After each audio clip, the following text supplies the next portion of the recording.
of global Africa, a potent force to respond to the challenges of the global economy, to unlock the prosperity we seek, to harness our resources and invest in instruments for our development. Together, we are stronger. Afreximbank, the Global Africa Bank.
Good morning. Good morning. Okay, you're still asleep. Good morning. I hope most of you had your breakfast because we've got quite a full day today on the final day, the third day of Afreximbank annual meetings incorporating the AfriCaribbean Trade and Investment Forum. I noticed the Honorable Isaac Chester Cooper entering, the Deputy Prime Minister of the Bahamas. Let him have the first round of applause, please, today. Woo! Okay.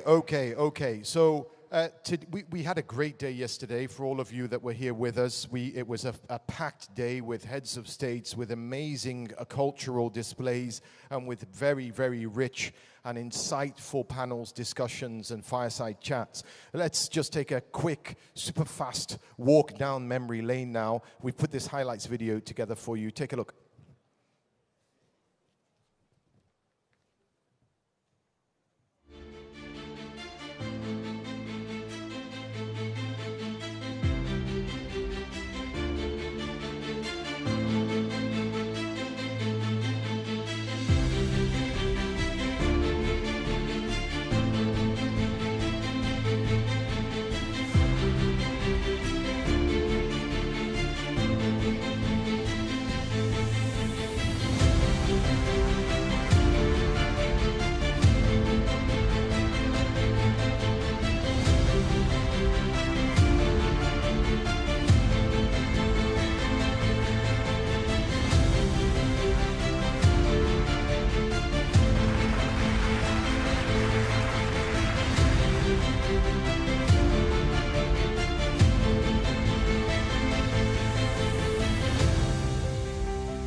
It was time to take the center stage in promoting, facilitating, and financing intra-African trade with the emphasis on the end to show that the bank will be ready to support all Africans wherever they may be.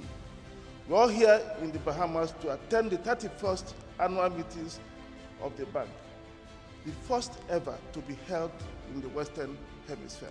We have the capacity to shape the conversation. We don't need to reinvent the wheel.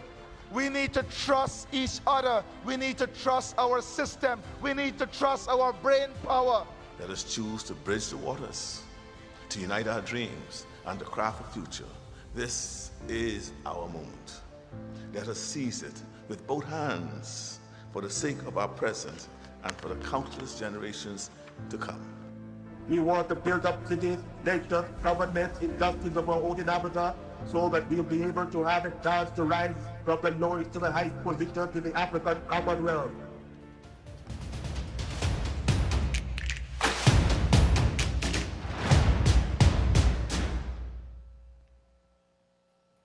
Wow, there you have it. Round of applause, please. That's amazing. And today will also be amazing. We have incredible speakers. The president of Ghana will take the stage later. We have Wycliffe Jean. Anybody know Wycliffe Jean? Yeah, Wycliffe Jean in the house later today. Because the focus on this final day is the foundations of economic prosperity, youth, innovation, and creatives, right? We're changing the world for them, you know? It's like Bob Marley said, open your eyes and look within. Are you satisfied with the life you're living? No, we're not. We're going to change the world with Global Africa. So this first session is focused around trade and investment. And to welcome, we have our convener, basically representing our convener, Afreximbank. Please welcome the Executive Vice President, Intra-African Trade Bank. Give her a lusty round of applause, please. Mrs. Kanayo Awani, to give the welcome remarks.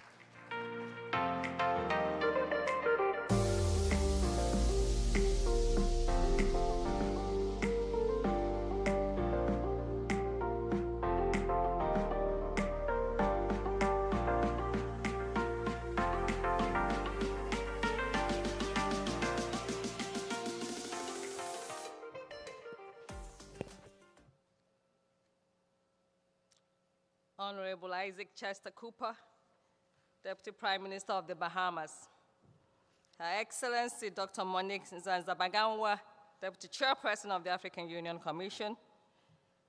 My sister, I don't know whether she's here, Ginger Moxie, Minister for the Grand Bahama, members of the press, distinguished ladies and gentlemen, good morning to you all.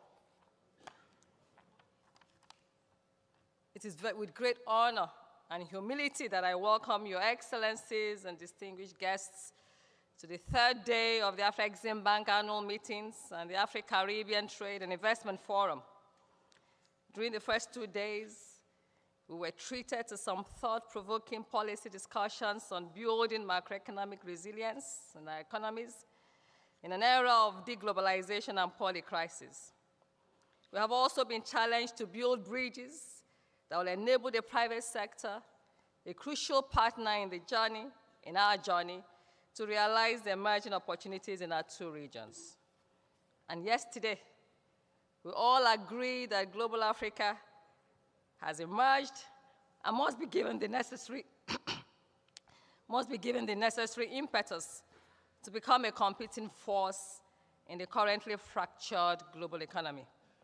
Your Excellencies, distinguished guests, today we shift the conversations to youth, creatives, and innovation, three powerful catalysts of Africa's socio-economic development. The common feature of the demographic structure of our two regions, Africa and the Caribbean, is the dominance of youth, who will represent at least 70% of the combined population of the two regions, estimated at about 1.4 billion. It is this youth that is, when harnessed and empowered, that hold the key to a shared aspirations of economic transformation.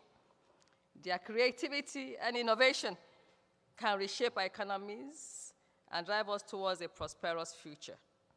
It is our duty as policymakers and agents of development to create a conducive environment and install requisite supporting systems. At this significant juncture in our collective journey, we must recognize that an empowered youth, fed with sufficient capital, given the right tools, education and training, unfettered access to affordable modern technology and capacity for innovation, enabling market access, they will constitute the driving force behind emergent global Africa. This emergent global Africa envisions a unified and prosperous Africa and the Caribbean, leveraging our shared resources, talents, and innovation for economic growth and development. And as is typical of Afreximbank, we are championing African youth by supporting a lot of initiatives for them.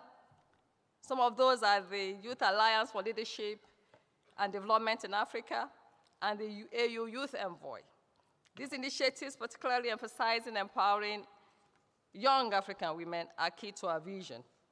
We renewed our partnership with the Grand Africa Initiative as well, aiming to train 300 young entrepreneurs in intra-African trade and entrepreneurship. The bank's SME development program as well supports small and medium-scale businesses. Through our Creative Africa Nexus program, Afreximbank CanNext program, as we call it, Afreximbank is supporting creative and cultural industries, helping African and Caribbean brands to reach international markets. For example, the CanNext Presents Africa is a program that has enabled brands like The Cloth, Peter Sutherland, and Kenya Linton from the Caribbean to gain global exposure and market opportunities. The success of these success stories are a testament of the transformative power of the creative sector. Every year we hold what we call, we support the Portugal Fashion Show as well as the Paris Fashion. And this is the platforms we've given these fashion designers in Africa and the Caribbean to expose them to global brands. Join us at the CanNext weekend in Algeria between 16th and 19th of October this year to celebrate the richness of African culture and its transformative power, and more importantly, how we're driving prosperity through the commercialization of the creative sector in Africa and the Caribbean. We're all available to provide more information, even at our exhibition booth, on this event. The youth and creative sessions today will feature established and emerging icons in the creative industry, including legendary Wyclef Jean, as we've heard, and also Folake Olowofoyeku, who will also be speaking to us today.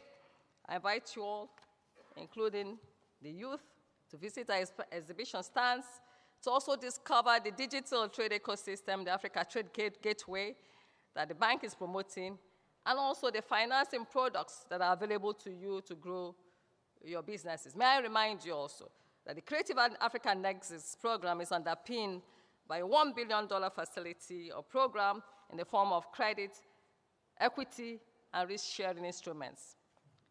Before then, this morning, we have an important question at the table to ponder over.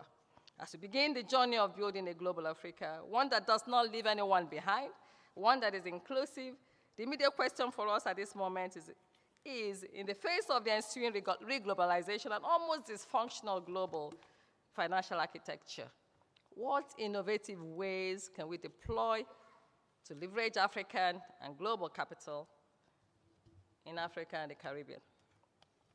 Maybe I should repeat it. With all that is going on in the world today, what innovative ways can we deploy to leverage African and global capital and investments into the Caribbean and also supporting Afro-Caribbean trade? This morning's Caribbean Trade and Investment session will aim to find answers and seek practical approaches to harnessing investments to build a resilient CARICOM economy. Investments that recognize the urgency of building a climate-resilient infrastructure and economic diversification through the development of industrial complexes. Your Excellencies, distinguished guests, this is critical because a prosperous CARICOM is a prosperous Africa. Afreximbank is laying the foundation for African and global capital inflow into the region by establishing a regional office in Barbados. A few months ago, about a year ago actually, the bank is drawing its array of financing and investment products, including guarantee offerings, trade finance, and project finance, to the doorstep of the public and private sectors. The Caribbean Exim Bank, promoted by Afreximbank and the CARICOM, I think it was spoken about yesterday as well in great detail, will provide additional avenues to leverage strategic investments into the region. ahead of the expectant arrival of the Afreximbank. We have hit the ground running ourselves. Besides the regional office that we opened last year, in less than 2 years, Afreximbank has built a pipeline of transactions amounting to $2.5 billion across the CARICOM, with transactions spread across several countries in the region. Transactions we've executed include, and I think Professor Rama mentioned it yesterday in his speech, the Climate Adaptation Facility in St. Lucia, the Sports Infrastructure Program in Barbados,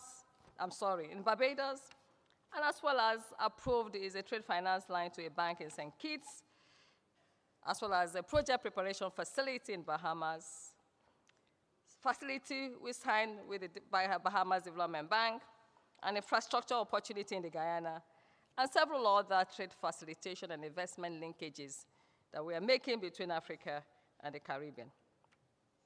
Your Excellencies, distinguished ladies and gentlemen, despite the tangible gains we are beginning to witness, much more is required to accelerate the investments. In that regard, let me reiterate the call made by my President, Professor Benedict Rama, in his opening remarks yesterday. We must commit to a Bahamas Accord, a comprehensive agreement that will ensure the adoption of PAPs for intra-Caribbean trade, that will accelerate the implementation of the CARICOM Afreximbank, commence structured people exchanges, and that means skills and capacity exchanges, and also consider initiating a free trade agreement.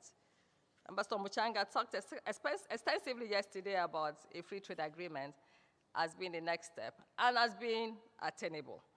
This accord, if implemented, the Bahamas Accord, that is, will significantly enhance trade and investment between our regions, fostering economic growth and prosperity. And as I close, I'd also like to draw the attention, and it's a call to action as well, for the direct linkages for trade to prosper between Africa and the Caribbean.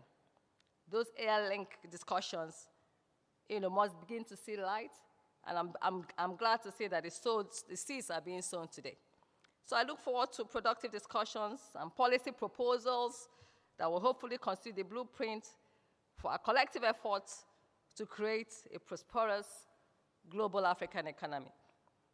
And as I step aside, let me remind us of Prime Minister Prime Minister Philip Davies' statement yesterday, which was also shared here in a video.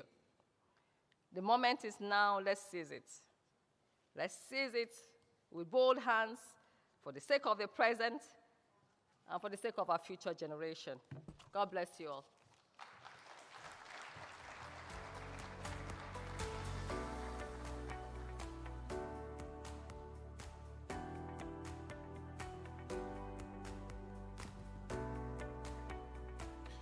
Once again, Mrs. Kanaya Owani, Executive Vice President, Intra-African Trade Bank, Afreximbank.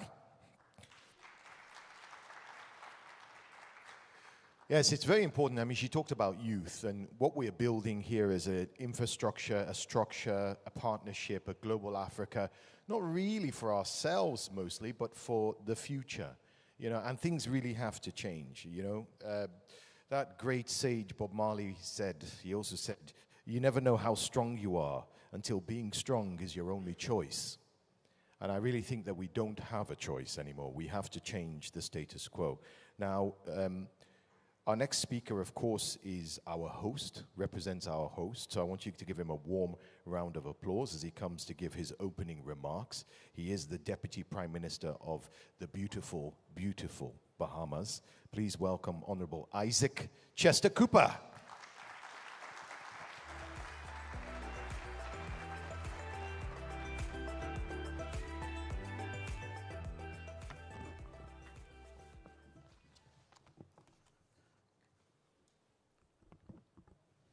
Good morning.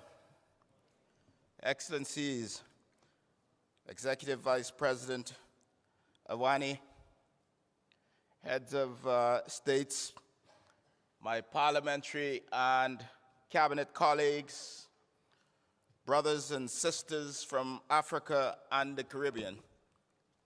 I hope you would have already had a cup or two of good Caribbean coffee, and you're ready for another exciting day. I sincerely thank the organizers of this most historic 31st Afreximbank annual meeting and the 3rd AfriCaribbean Trade and Investment Forum for this brief moment to welcome you. I must confess that the first 2 days of this forum for me have been very inspiring. This is a big deal, and I ask you please to give Afreximbank a round of applause.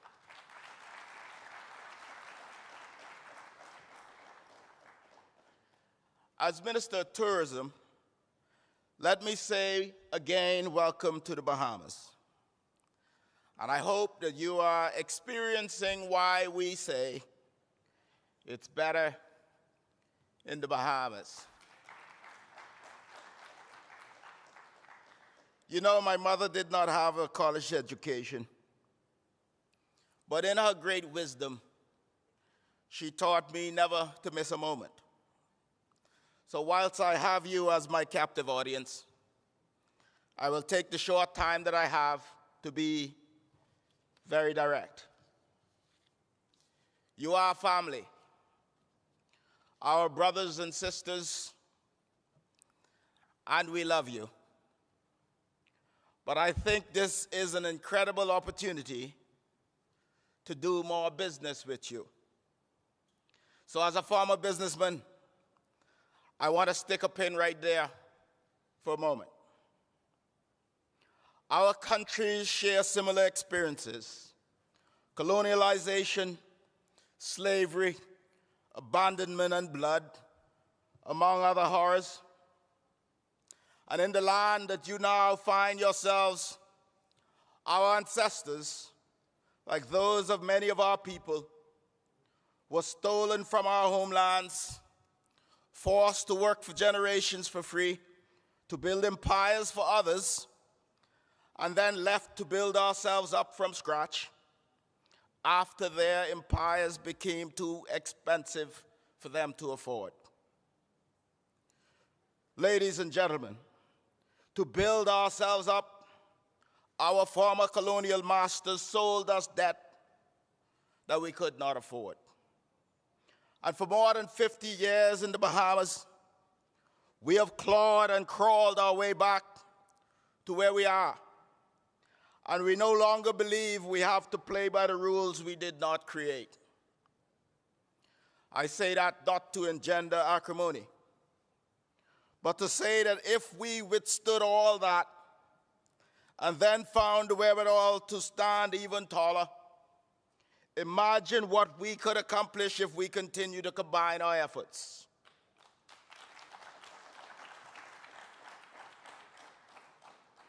We were victims of history, but if we stand together, we have the power to change history by fostering connections that will see us stronger and more united than ever before. This is a tremendous amount, and there is a tremendous amount of money to be made and resources to be had for Africa and the Caribbean. And we believe the Bahamas is the linchpin to do just that, as we consider ourselves the gateway to the Caribbean and the Americas. Now, I've heard a number of people say that there should be less talk and more action. But I like to say less talk and more business.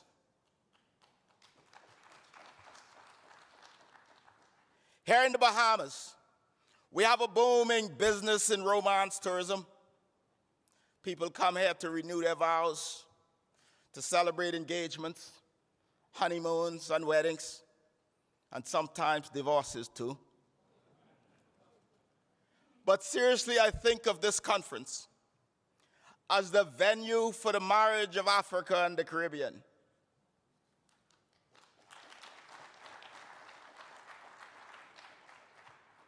My cabinet portfolio includes tourism, investments, and aviation. And we are currently in talks with several African airlines about direct flights to the Bahamas.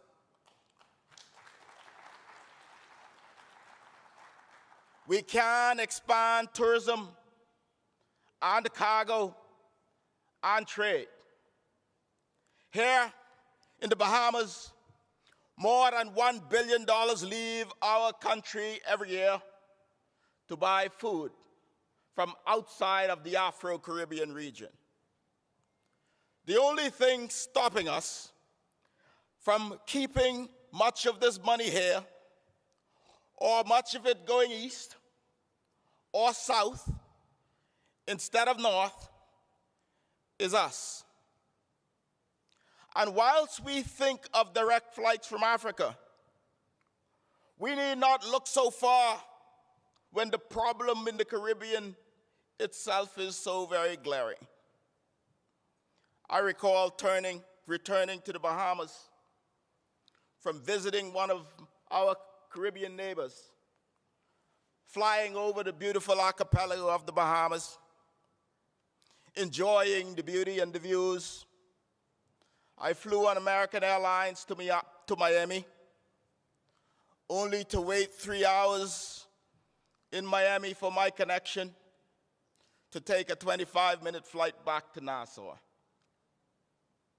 And there are stories even more ridiculous. And respectfully, whilst the leaders of CARICOM for decades have lamented this problem of intra-Caribbean travel, it is time for us to put our heads together and find a commercial solution to this most vexing problem.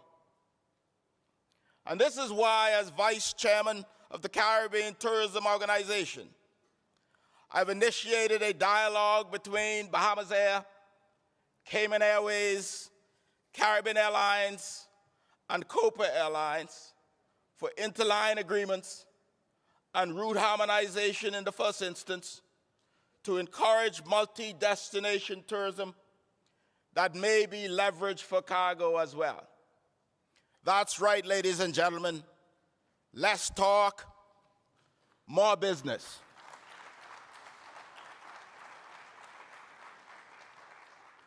For Africa and the Caribbean, we need to be serious and intentional about joint ventures.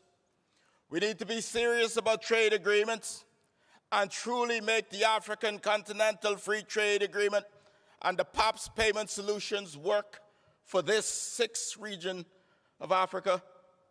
And we need to continue to be serious about sticking together to change the paradigm. There are opportunities here for tourism, investments, construction, fintech, renewable energy, and infrastructure. We have thousands of students who can use your universities to bring back solutions for the Caribbean and for Africa. And there are thousands of students in Africa who can attend our universities and schools of hospitality. We must actively pursue how we can use our Caribbean tourism expertise to support Africa in further developing your tourism and hospitality industries. And we must actively pursue the sharing of technical know-how and investments in areas such as manufacturing and agribusiness. Brothers and sisters, the Bahamas has already signed an MOU with Afreximbank for the development of an Afro-Caribbean marketplace designed to empower Bahamians in the creative industries and to boost trade between the Bahamas, the Caribbean, and African nations. I'm extremely excited to see this vision coming out of the ground in Grand Bahama, and we thank you for your partnership.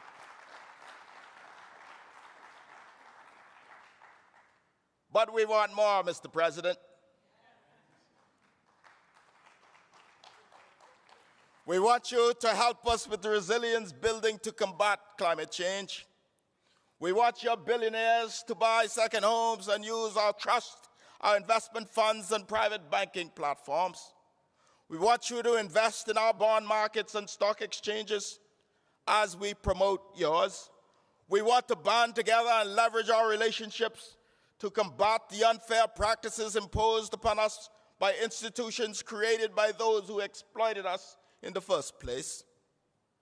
Together, we can advocate for fairer trade policies, equitable financial systems, and the reform of international institutions to better serve the interests of developing nations. It is crucial to aim for quick wins that demonstrate our determination and our commitment. And we want to work with Afreximbank to prioritize initiatives that can yield immediate and tangible benefits for our region. To do this, we must streamline investment processes, enhance access to financing, and implement strategic projects with high impact potential that will not only send a powerful message to the world, but will advance our place at the table in the world. We must own our destiny and drive our economic prosperity. We must not only bridge the divide that history created, but we must also seize this opportunity to build a new history together. We are open for business in the Bahamas. We are open for business in the Caribbean. And we're ready to move. And we are intentional about advancing the Bahamas, the Caribbean, and African relations. And let us not waste this opportunity. And let us continue to not only get to know each other better, but let us do more together. Less talk, more business. And I hope that we can continue a productive conference. I hope that we will remember this forum in the Bahamas, not just for the Bahamas Accord, but as the place where deals were made. And I hope that you will continue to enjoy our magnificently beautiful country. And I hope that you will leave a lot of money in the economy. And I hope that we will embrace each other again soon. Thank you very much. God bless you. And God bless you, the Honorable Isaac Chester Cooper. God bless the Bahamas. Now, as I said, the theme is Youth, Culture and Creatives, the foundation of economic progress in global Africa. Dr. Monique Nsanza Baganwa is the Deputy Chairperson of the African Union Commission. The African Union Commission is committed to youth, committed to culture, committed to creatives. Give her a round of applause as she comes to make her remarks.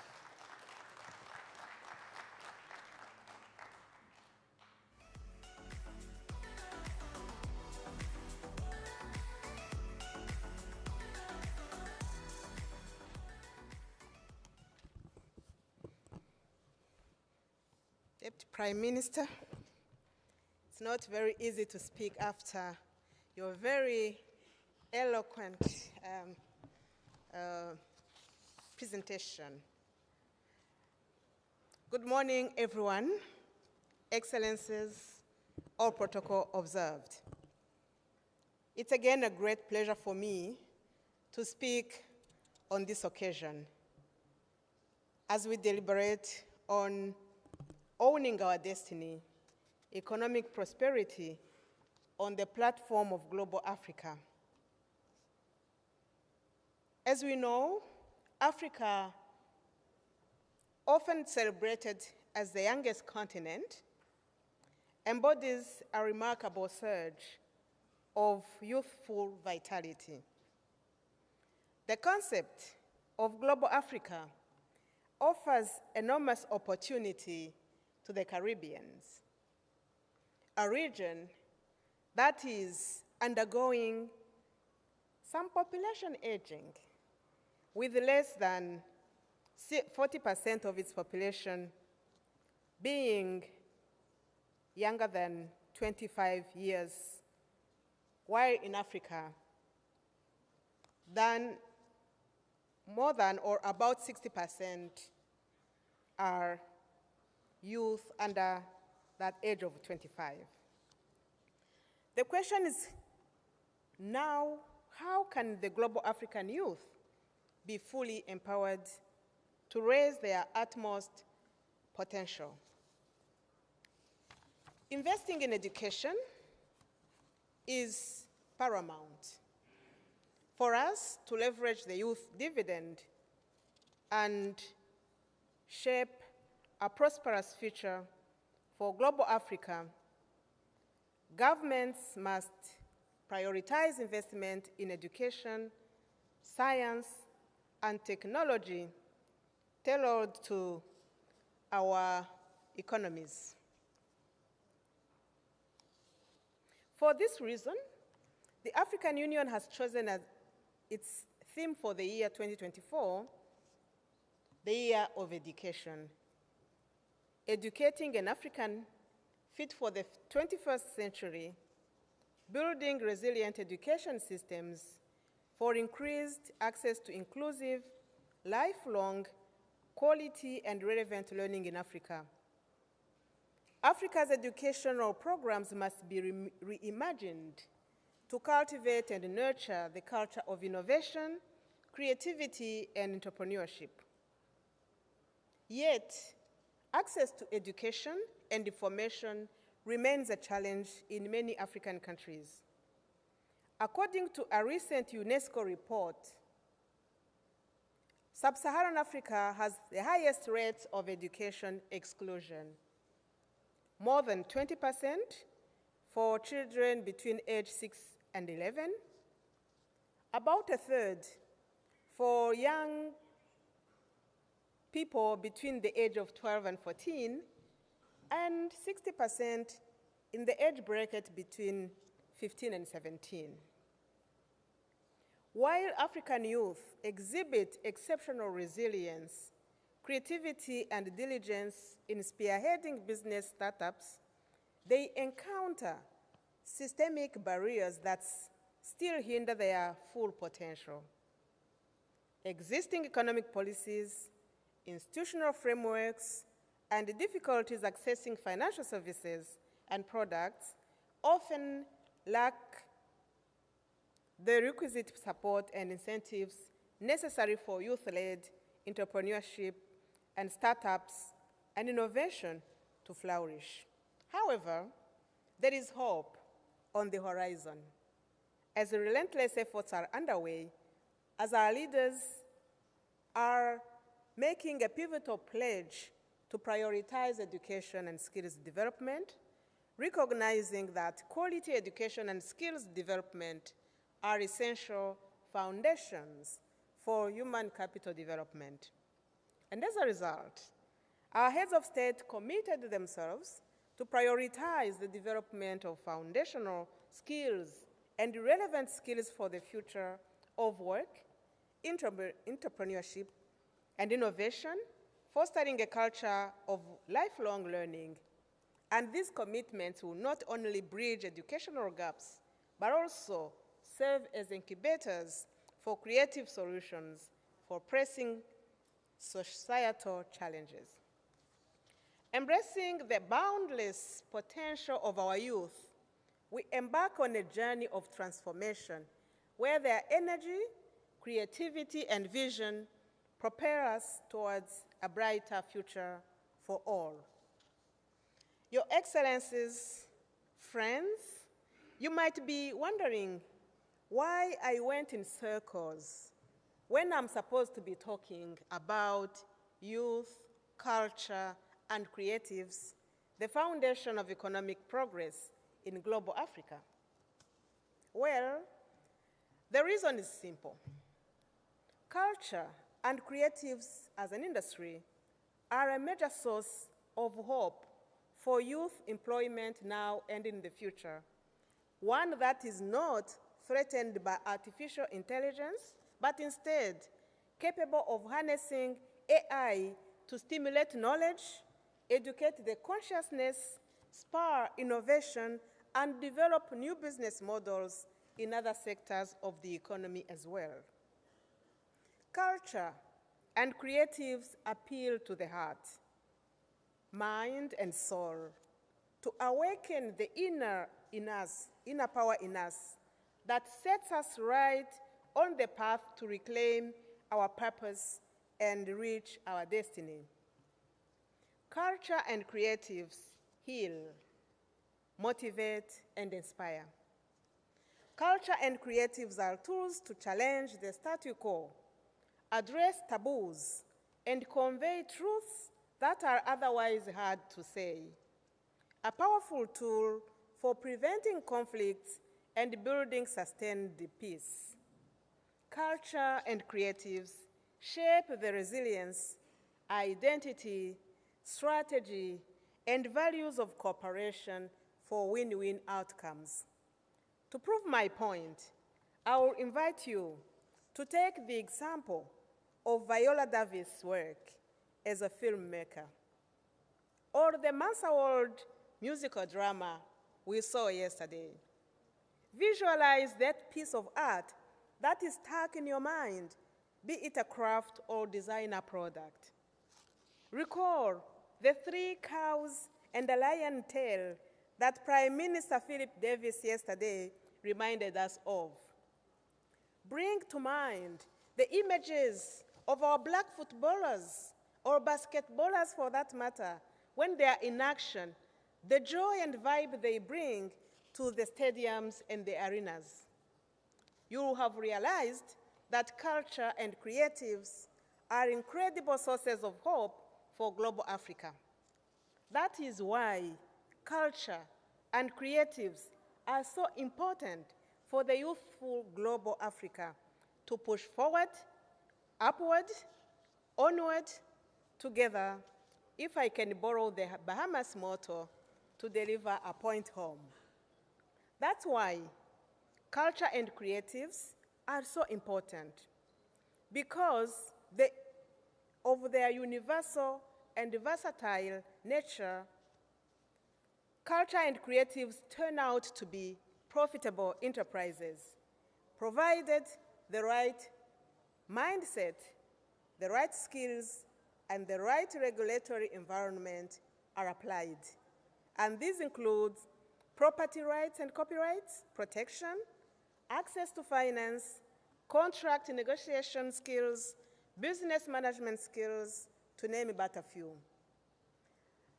Friends, as we are aware, the full operationalization of the African Continental Free Trade Agreement has huge potential to harness the promise of youth development, a significant proportion of whom are still either unemployed, underemployed, or vulnerably employed.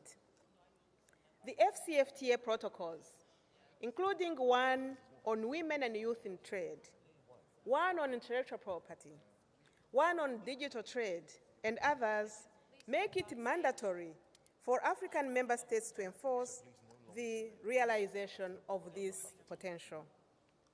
Granting rights of free movement will not only foster economic integration, but also unlock the creative and innovative potential of global Africa youth. But breaking down barriers to mobility, we create pathways for young entrepreneurs, artists, and innovators to access opportunities for education, employment, business, and recreation across the continent and in the diaspora. Bigger will be the prospects of a free trade area between Africa and the Caribbean once we reach there. But even now, we have started enjoying early harvest from the work Afreximbank has undertaken, bringing Africa and its 6th region together. Innovative financing mechanisms tailored to the specific needs of the creative industries are essential. Afreximbank's support in this regard is transformative, offering the financial instruments needed to empower our youth and unlock their entrepreneurial potential. As we chart the course towards economic progress, let us prioritize the facilitation of movement, ensuring that every young African has the freedom to pursue their aspirations and contribute to the global Africa's prosperity. As I conclude, the future of Africa lies in the hands of our youth and in the richness of our creative sectors. The future of global Africa also, and equally, and more even reinforced a statement, lies in the hands of our youth and the richness of our creative sectors. By investing in education, providing access to finance, promoting free movement of persons, and fostering partnerships, we can unlock the vast potential of our young people and creatives.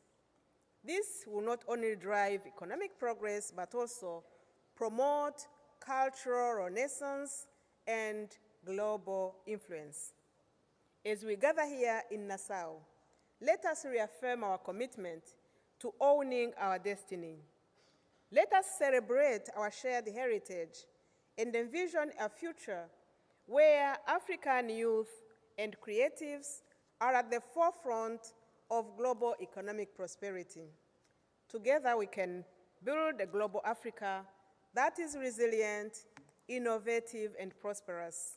Once again, I would like to extend my heartfelt congratulations to Afreximbank and partners for organizing this landmark event and for their unwavering commitment to fostering economic growth across the continent. I thank you for your kind attention.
Glory to be inspired by. Don't fail. And together we know that it is possible to deliver on a new vision for Africa and its people. It is possible to harness the talents, the abilities, and the energies of Africa's youth to deliver on the aspirations of our founding fathers and mothers. It is possible to forge the partnerships that Africa needs to drive a new paradigm in our reality. It is possible! It is possible! It is possible! This is the mantra world. Our stories to be told and lessons to behold. Time has come to be bold. Time to find the lost gold. Food for the mind and soul.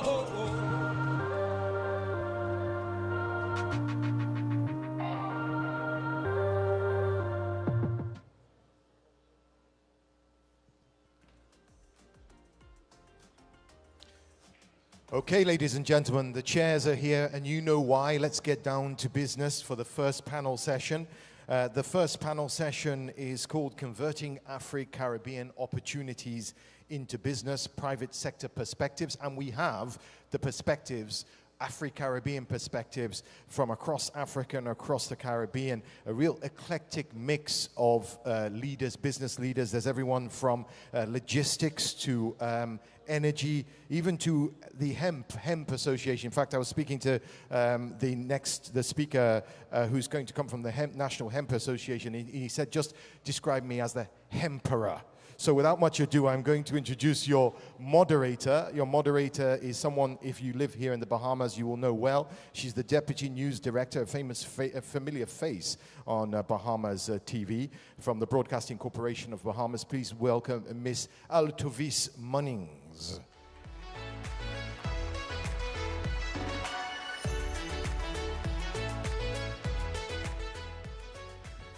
Good morning. Welcome to the Bahamas. You loving it here so far? Good morning, Mr. President. Thank you so much for this opportunity. So good to see you. I want to tell you that this is going to be a dynamic panel this morning. We are going to hear from some of the leading entrepreneurs, not only here in the region, but across the country. Pardon me, across the world. So without any further ado, let me introduce you to the panelists for this morning. Please welcome to the stage the CEO of the Goddard Group in Barbados, Mr. Anthony Ali.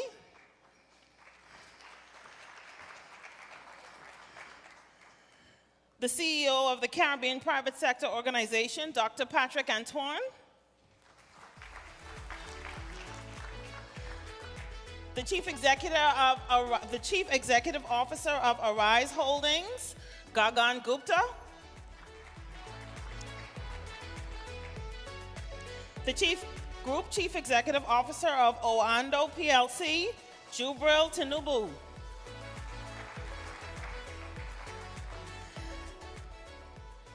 And the hemperer, as Mark just pointed out, Mr. Jeff Whaling. He's the co-founder of Replant Advisors and the chair of the National Hemp Association. Gentlemen, welcome to the Bahamas. Hope you're enjoying our lovely homeland. Let's just start off talking about Africa and the Caribbean, which boasts of an expansive array of investment opportunities, straddling natural resources and minerals, including tourism, infrastructure, science, technology, telecommunications, and agro-processing, among others. In addition to that, we can also tell you that there's access to relative cheap labor, existing legal and regulatory forms, ease and cost of doing business, as well as avenues for dispute resolution, which have improved significantly. So my first question to you, gentlemen, this morning is, has your business engaged in Afri-Caribbean trade and or investments? And if so, what has been your experience? Mr. Ali? Thank you. So the short answer is yes. We've started to explore opportunities to export products from the Caribbean into Africa. The realities are there are a lot of challenges, and the practicalities, when you get into the details, make it a little bit prohibitive, and I just want to highlight that. So let's take the Caribbean, CARICOM, 6 million people. We have manufacturing facilities. Let's assume that we have significant market share across that region. And so our facilities are built to satisfy the market demand that we have. When you think about Africa, we're thinking about things on a different scale. Yes. Nigeria, 220 million people. Yes. If I were to export to Nigeria and I was hugely successful and I got 5% market share, that would be 11 million people that I'm satisfying, which is twice the size of the entire Caribbean, exactly. And there's nobody in the CARICOM that has facilities that have excess capacity sitting around. That's right. So the challenge is, do I build in CARICOM, or would I then say my products have applicability in Africa? Why would I not just invest in Africa? And so that's literally what we're looking at. Get distributors, get partners, get a local OEM, let them manufacture, and what we're exporting is our IP, our intellectual property. And so then we think about it, that's how we think we can actually enter the market. Dr. Antoine, very fluent in Caribbean private sector. Tell us how you feel Afri-Caribbean trade or investments, if you engage business in this region, and what would be your experience?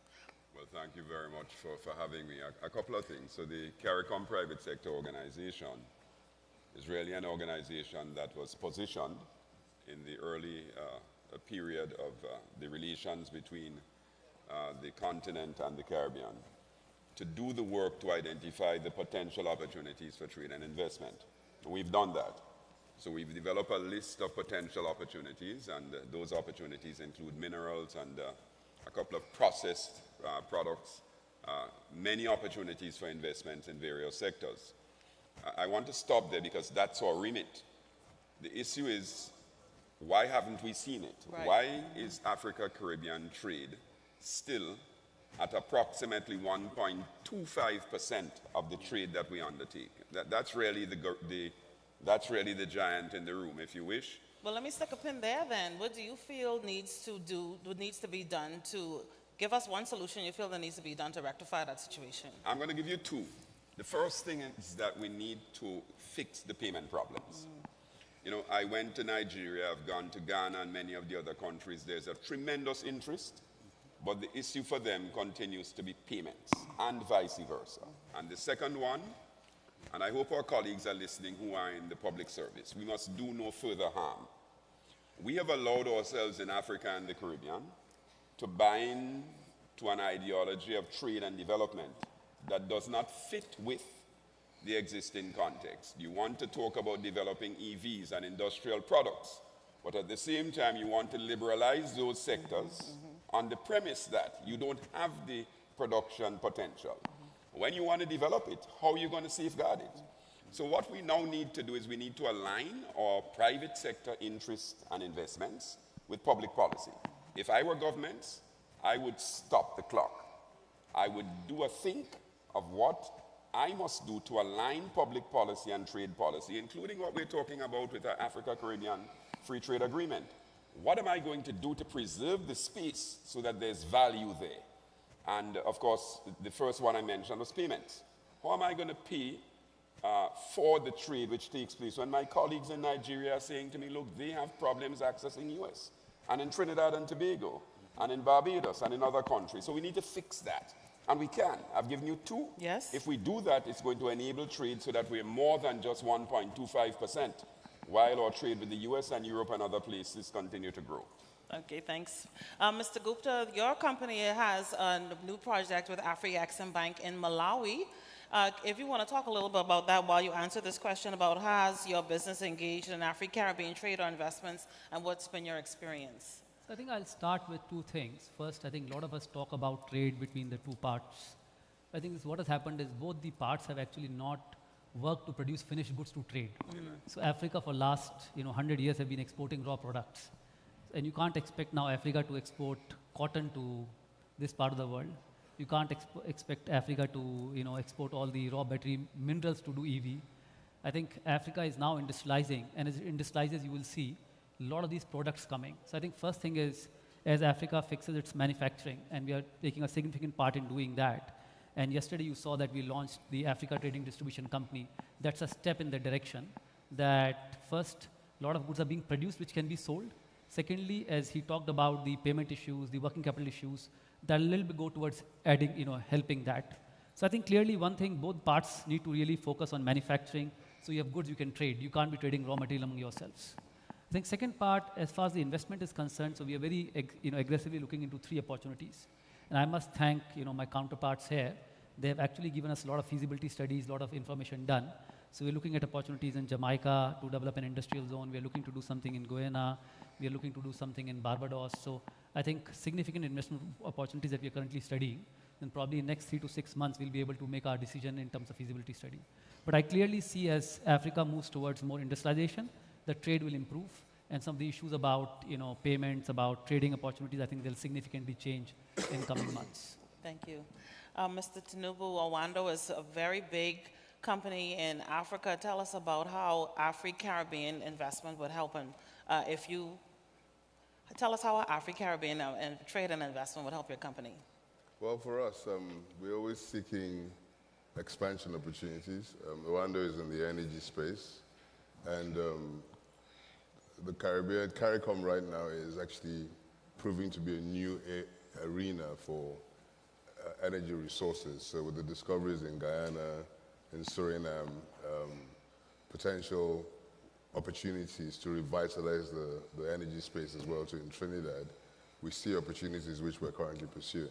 And as an indigenous company that has seen the impact that local entrepreneurs can have on a local environment, we've gone in Nigeria from 0 to local companies producing close to 30% of the hydrocarbons.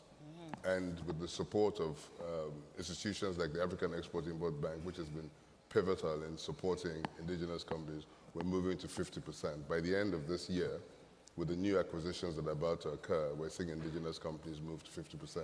Now, taking that same principle to CARICOM, we know we can stimulate and catalyze growth here by ensuring that we can create veritable partnerships with indigenous companies and develop an indigenous oil and gas, as well as renewable energy scope within this territory. So we're excited about it, and we're here, and we're here to do good business. I know I want to reiterate that Owando is a big sponsor for the Africa Export Bank conference here in Nassau this week. So yes, real good. And it wasn't a term of my loan that I had to sponsor that, just for the record. Thank you, sir. Thank you. Jeff, you've been the life of the party since I met you this morning, and I want to give up the secret you told me about your socks. Oh, well, thank you so much. Before I get to my socks, I thank Professor Omara and the tremendous leadership group at Afreximbank. I've come to know them over the last year. So happy that they've asked us to attend here. But I realize that we have much in common. To a much smaller degree, the work that they are undertaking to advance their own destiny in Africa is what I'm doing in part with my team to lead the return of industrial hemp, not only to America, but to the global marketplace. And certainly the vision from the professor in seeing how hemp can play a small role in that destiny for Africa is one of the reasons that I'm so pleased and proud to be here. But on that segue to my socks, my lovely wife bought these socks for me. When she saw them, she realized that if you can't see, there are individual pieces of a puzzle that start at the toes, and they slowly start to come together at the top. And that's what my goal is, and that's what I'm working to. If you are not aware, industrial hemp is a powerhouse plant. It is the most sustainable plant on the planet. It has been prohibited mostly around the world because of the United States. That prohibition has ended with the passage and the legalization of industrial hemp under the 2018 Farm Bill. And I'm pleased to say that 62 countries, many of them in Africa, have now adopted similar legislation. So it's now time to release the potential, slowly but surely. And already we've had discussions about how hemp can, participate in the textile industry, in the energy industry, to provide Africa with an opportunity to really lead with a global, sustainable commodity like industrial hemp. Thank you so much. So thank you. Thank you. Mr. Tinubu, tell us, if your company expanded operations into a new country, how would you gain local knowledge?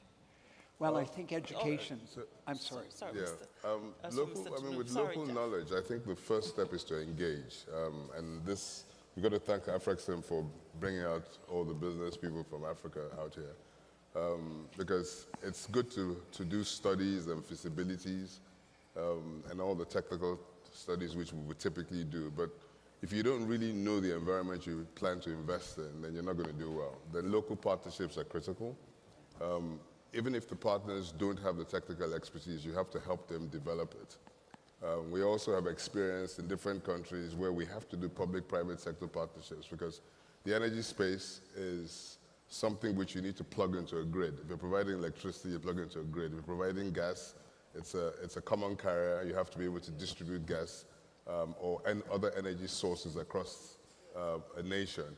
And the first step in industrializing a nation or a region is to provide cheap energy.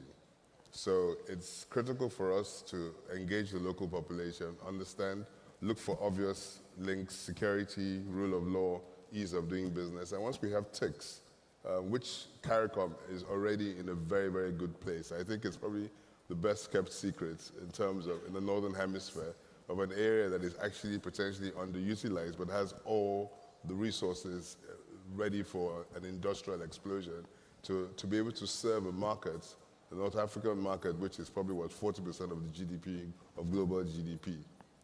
And so it's, I see CARICOM as an incredible platform for growth, and we do intend to work closely and with local partners and indigenize the facilities we bring forth. The wealth must be institutional, but the wealth must be indigenized to ensure that it's not consistently exported, which is what you would have with global multinationals constantly taking their profits out and not reinvesting their profits within a region. Excellent. Ladies and gentlemen, if you didn't know, the head of the Goddard Group next to me was nominated as the #1 CEO in the region, in the world? In the region, the #1 CEO in the region. And Mr. Ali, my question for you is, when you identify a new business opportunity, what process or research do you follow when deciding whether or not to engage? Thank you. So our group has expanded today where we operate about 130 companies in 27 countries, mostly in Latin America and the Caribbean. And when we are entering a new market, we go through a fairly rigorous process of identifying the partner. That's the single most important thing. Making sure that there's a partner on the ground that we work with, and we typically do it through joint ventures. Having identified that partner, we then go through what we call a stage gate process, where we look at various elements of the business in terms of the voice of the customer, the voice of the suppliers. We do a deep dive in terms of technology, HR, which is extremely important to us. And then fundamentals in the business itself, which again, financial health and everything else. And we go through the stage gate process, and every single time we go through a gate, we ask one fundamental question: what needs to be true for us to move forward? And we identify what that is, and if it is not existing at that time, we then ask the secondary question: how can we make it real? And we then say, okay, you know what, we can go forward if we can solve this issue, and this is how we do it, then we can move to the next gate. And eventually we get to the point where we've satisfied all of the potential risks, political, financial, social, and eventually we'll move forward and make the acquisition. So it's a fairly rigorous process. Dr. Antoine and Mr. Gupta, what government policies would you encourage for private sector growth? Dr. Antoine? Yeah, so I think there are three things our governments need to focus on, particularly at this time. If we say that we want to meet the SDGs and we have development objectives, and we do, if we say that we have a vision of linking our continents around common themes, food security, how we deal with rapid industrial development, we have to create the space for it. And I'm going to get specific. In CARICOM and in many of the African countries, we don't really have a modern industrial policy. What we have is a hodgepodge of sort of measures that have come from the past. We now need to put that into really a far-sighted industrial policy. And what do I mean in terms of far-sighted fourth-generation industrial policy? We need to put in place a regime that deals with how we are going to enable special economic zones and the free zones and the industrial zones that my colleague here is talking about. That's absent in a lot of the countries. I can say that in CARICOM we have one country that has that. And secondly, enabling it means that we now need to put in place not just the space, it's really the laws and the regimes and the taxation policies and so on. And we also need to enable it amongst ourselves. Here is the dilemma. We complain about being concerned about special economic zones and free zones because it's going to let products being produced by our members traded in the community, whether it's the African community or CARICOM. But we are importing product from China and India and the United States and other places from special economic zones. And we're losing our competitive advantage anyway. It's time to stop the clock. It's time for us to sit and have a far-sighted think about how we're going to put these policies in place that allows us to leapfrog the stagger that exists so that we're not going to be forever running behind other people's products. And I heard my dear colleague, Dr. Ramos, speak about the vision. We share the vision. We now need governments to walk with us in putting the policies in place to get it right. And I want to speak about one more thing. We talk about agriculture. We are now facing, in the context of all of our countries, massive subsidies, and we are talking about the US having an election year. So the lobbies in the US are essentially holding the handle, and they're getting a lot of what they want. Most of our products come from the US, and we are pushing our farmers and our industrialists to get involved in agricultural production. But we're not giving them the tools to defend and advance themselves or adopt technology. So yes, we need to do that too. We can succeed, but we need the partnership with governments through some of the policies I've mentioned. Thank you. I will agree significantly with him. Three things I will summarize in. I think one is policy and mindset. When I say policy and mindset, the policies, most of the time we try and copy policies from European side or US side. We don't look at policies which matter to us. Why I say that? Because if you look at a simple thing, if you were to put up a manufacturing unit in US or in Europe, you don't need to worry about power, you don't need to worry about raw material, you don't need to worry about infrastructure. But when you put something like that in Africa or Caribbean, you need to think of how you'll get these things. Yes. But the policies are not meant for that. Policies are meant mostly from Europe where everything is very segmented. But here you need a more integrated approach. Secondly, mindset. I think most of the administration is actually formed for export and import, in the sense when you're exporting, they're used to controlling 100 times. Sorry, when you're importing. And similarly, when you start exporting, the administration will do the same. So I think that whole policy and mindset need to change towards the reality of Africa and Caribbean and not copy Europe and US policies. That's first part. I think second part, we need to focus a lot on vocational training. Yes. So I think we need to ensure that people are actually trained in these sectors so that when you're exporting, you're competitive on a global scale. I think third thing very important, countries need to not say that we want to do everything. You need to have a mindset where you can compete, where you will be competitive in that particular sector. So every country wants to do EV, every country wants to do a steel, every country wants to do pharma. It's not possible. I think each country needs to see, okay, I can be competitive on this on a global scale. Let me make myself as a hub for this. So I think that competitive mindset has to come. And to the point he raised about taxes and free zones being a tax haven, that's a complete wrong misnomer. So I'll give you a simple example. When from our industrial zone in Benin, when you export raw cashew, it's $750 a ton that you get, $750 a ton for raw cashew. When you export as processed, you get $6,000 a ton. Absolutely. And the same cashew comes back in Benin for sales as packaged at $48,000 a ton. Wow. So you can imagine that countries exporting at $750 a ton, re-importing it back at $48,000 a ton. But when you're charging, say, 5% tax on $750 versus charging 0.1% on $48,000, that's still beneficial. Right. So processing does not mean that you have to elevate the taxes, just reduce the taxes because you want tax on a much higher value base. So I think this misnomer, because our experience in Gabon, where we transform wood, the government removed taxes, but the tax contribution went up by 8 times in 5 years because of the value addition. So I'll stop at that. Very good. Thank you so much. As I told you, ladies and gentlemen, this is a wealth.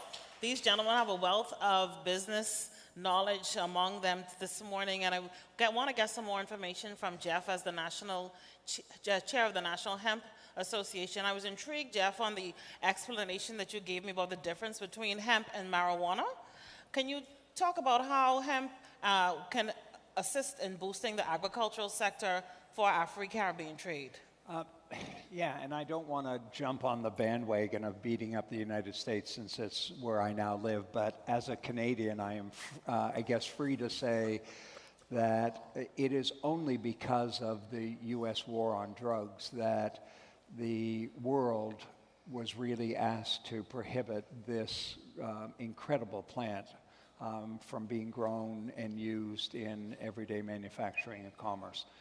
But now that that prohibition is gone, I spend a lot of time educating people on the difference, because everyone believes that when you say hemp, you're talking about marijuana. Right. But I would say it's very much like corn. Corn can be grown for cattle feed or it can be grown for human consumption. It's all still corn.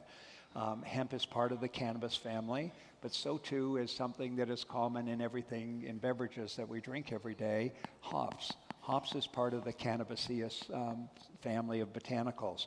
So if you drink beer, I guess in part you're in the cannabis business. But explaining to people what that difference is challenging at times, because the marketing that was done in the 1930s to really kind of bundle hemp and marijuana together was probably one of the most successful marketing campaigns on the planet, because people remember it today. My own mother, 95 years old, still asks me if I'm in the drug business. Wow. And I have to say, no, you know what? My cars have hemp in them. Yeah, my cars have hemp in them. The EU has advanced, that the auto industry has to reduce its carbon footprint by 8% starting this year. What are they turning to? Sustainable fibers. Hemp can be part of that solution. And I don't want to raise that in such a way that it's a new technology. Henry Ford built the very first hemp sedan in 1939, and he fueled his entire executive fleet with hemp ethanol. Oh, wow. And it was only because of the pressures that came from other industrialists to ban hemp that we have not seen hemp being incorporated in our everyday life. The other reality is that as hemp was prohibited, we saw the increase of, and I mean no offense, in fossil fuel use. And everything that you can produce today using fossil fuels, you can produce with hemp. So it is part of the solution as the world looks to being more sustainable, but a lot of education has to go into it. It's a $15 trillion global opportunity. Nice. Well, ladies and gentlemen, we only have 5 minutes left on this dynamic panel, and I want to pose this one question to each of you. I'm sorry, you only have a minute to answer, but what is some of the advice you would give to budding entrepreneurs? Mr. Ali, we'll start with you. Okay, I'm going to take an unorthodox approach to this. I would tell them to watch a movie. 1980, Star Wars, The Empire Strikes Back. And in it, young Skywalker, entrepreneur, is talking to Yoda, business master, and he says to him, do or do not. There is no try. And so for an entrepreneur, if you take the context of what they were talking about and you translate that into an entrepreneur trying to start a business, you have to go in with your mind and your motivation to make sure that you understand that you have to succeed.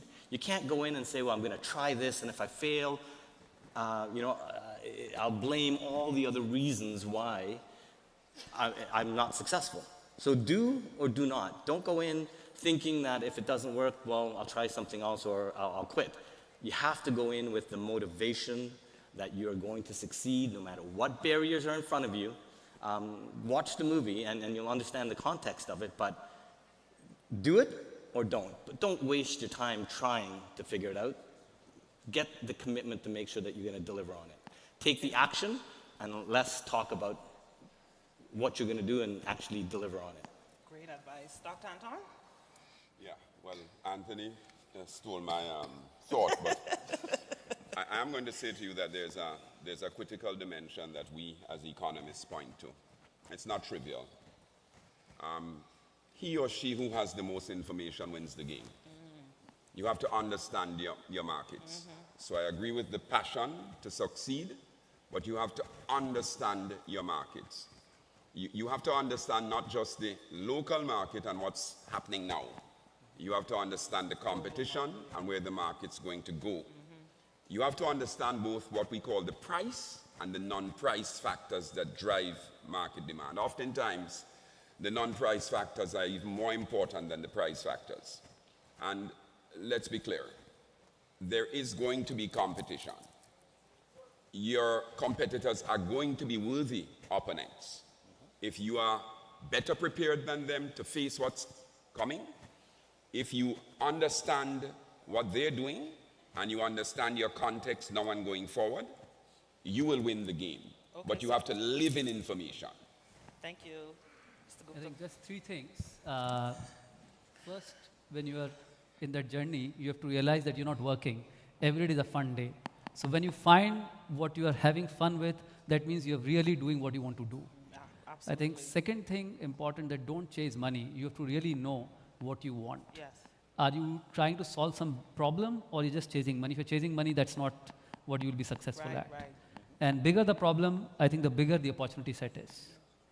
And third most important thing, I think be fair to people in the journey. Yes. You never, I mean, it's not about success, it's about the people in the journey. Yes. So important being fair to everybody in the journey. Excellent. Mr. Tinubu? I think first and foremost, I mean, I'm really encouraged by the can-do spirit that's coming out of CARICOM. Listening to the speeches of the leaders, it's really important for the government itself to have a policy to want to encourage entrepreneurism. And the reality is that we do need to build local champions. I think the age of depending on foreign investment, foreign multinationals, we're foreign, technically, but the reality is that the style of business that I think the merger between the African and the Caribbean markets could create is one that allows local champions to be built, and you have local solutions for local problems. We went through that in using Nigeria as a case study, as much as all the challenges we had in the country. But I've experienced 30 years that have seen key industrial components which were always imported, whether it was cement, for example, or oil products like we saw with the Dangote refinery, or even something like we did gas distribution. Nigeria flares more gas than is required for 50% of the continent of Africa to be powered. And the rest of that gas is exported to Europe and the United States, but we don't have gas. So we built a local distribution gas pipeline in Lagos, in Port Harcourt, in 3 different cities, using public-private sector partnership models, agreeing with the government and building things, 5 kilometers at a time until we ended up building a 500, 600 kilometer pipeline system that feeds over 200 companies with power. So I think the key issue is to have a plan, to stay true to that plan, to ensure that you work with local institutions, and to also support the government in building local institutions. Yes. So for example, in my industry now, the African Export-Import Bank has launched an energy bank, which is critical for us to be able to utilize the rest of the resources we have, because when the rest of the world is talking about renewable energy and CO2 emissions, the reality is that Africa and the Caribbean are victims of global warming as opposed to contributors of it. It's just 3% of global GDP. But we need to use that resource, for example, in the most responsible way we can to transit, at least with gas, to a carbon-free world. And in the process, you need institutions to be able to do it. So I think, certainly we're on the right path, and there are great things about to happen. In Nigeria, for example, all the telecoms was done by local champions. We started out, when the government launched the GSM licensing system, we bidded for one of the licenses. It was expected that it would only be the foreigners who would pay for it, so there was no scope for us to even pay Naira, which is our local currency. We won the bid, and we had to apply to the government to give us dollars, for example, to pay for the loan.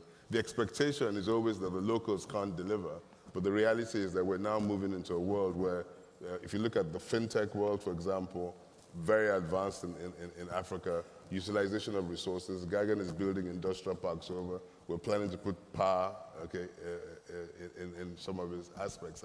And so there's a merger between public policy, between institutional financial support, and entrepreneurism at all levels, not just at large levels, but also small, medium-scale enterprises who are all keen in and becoming part of the chain, of a supply chain, to deliver an ultimate economic renaissance for the continent.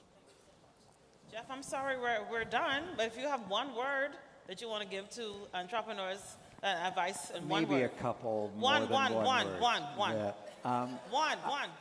I had the great pleasure of working with one of the most famous actors on the planet, Paul Newman, who was a visionary himself. And if I can just pass along his words in answer to your comment, dreams never die, just the dreamers. So don't give up. I learned so much from these gentlemen and from you, so thank you.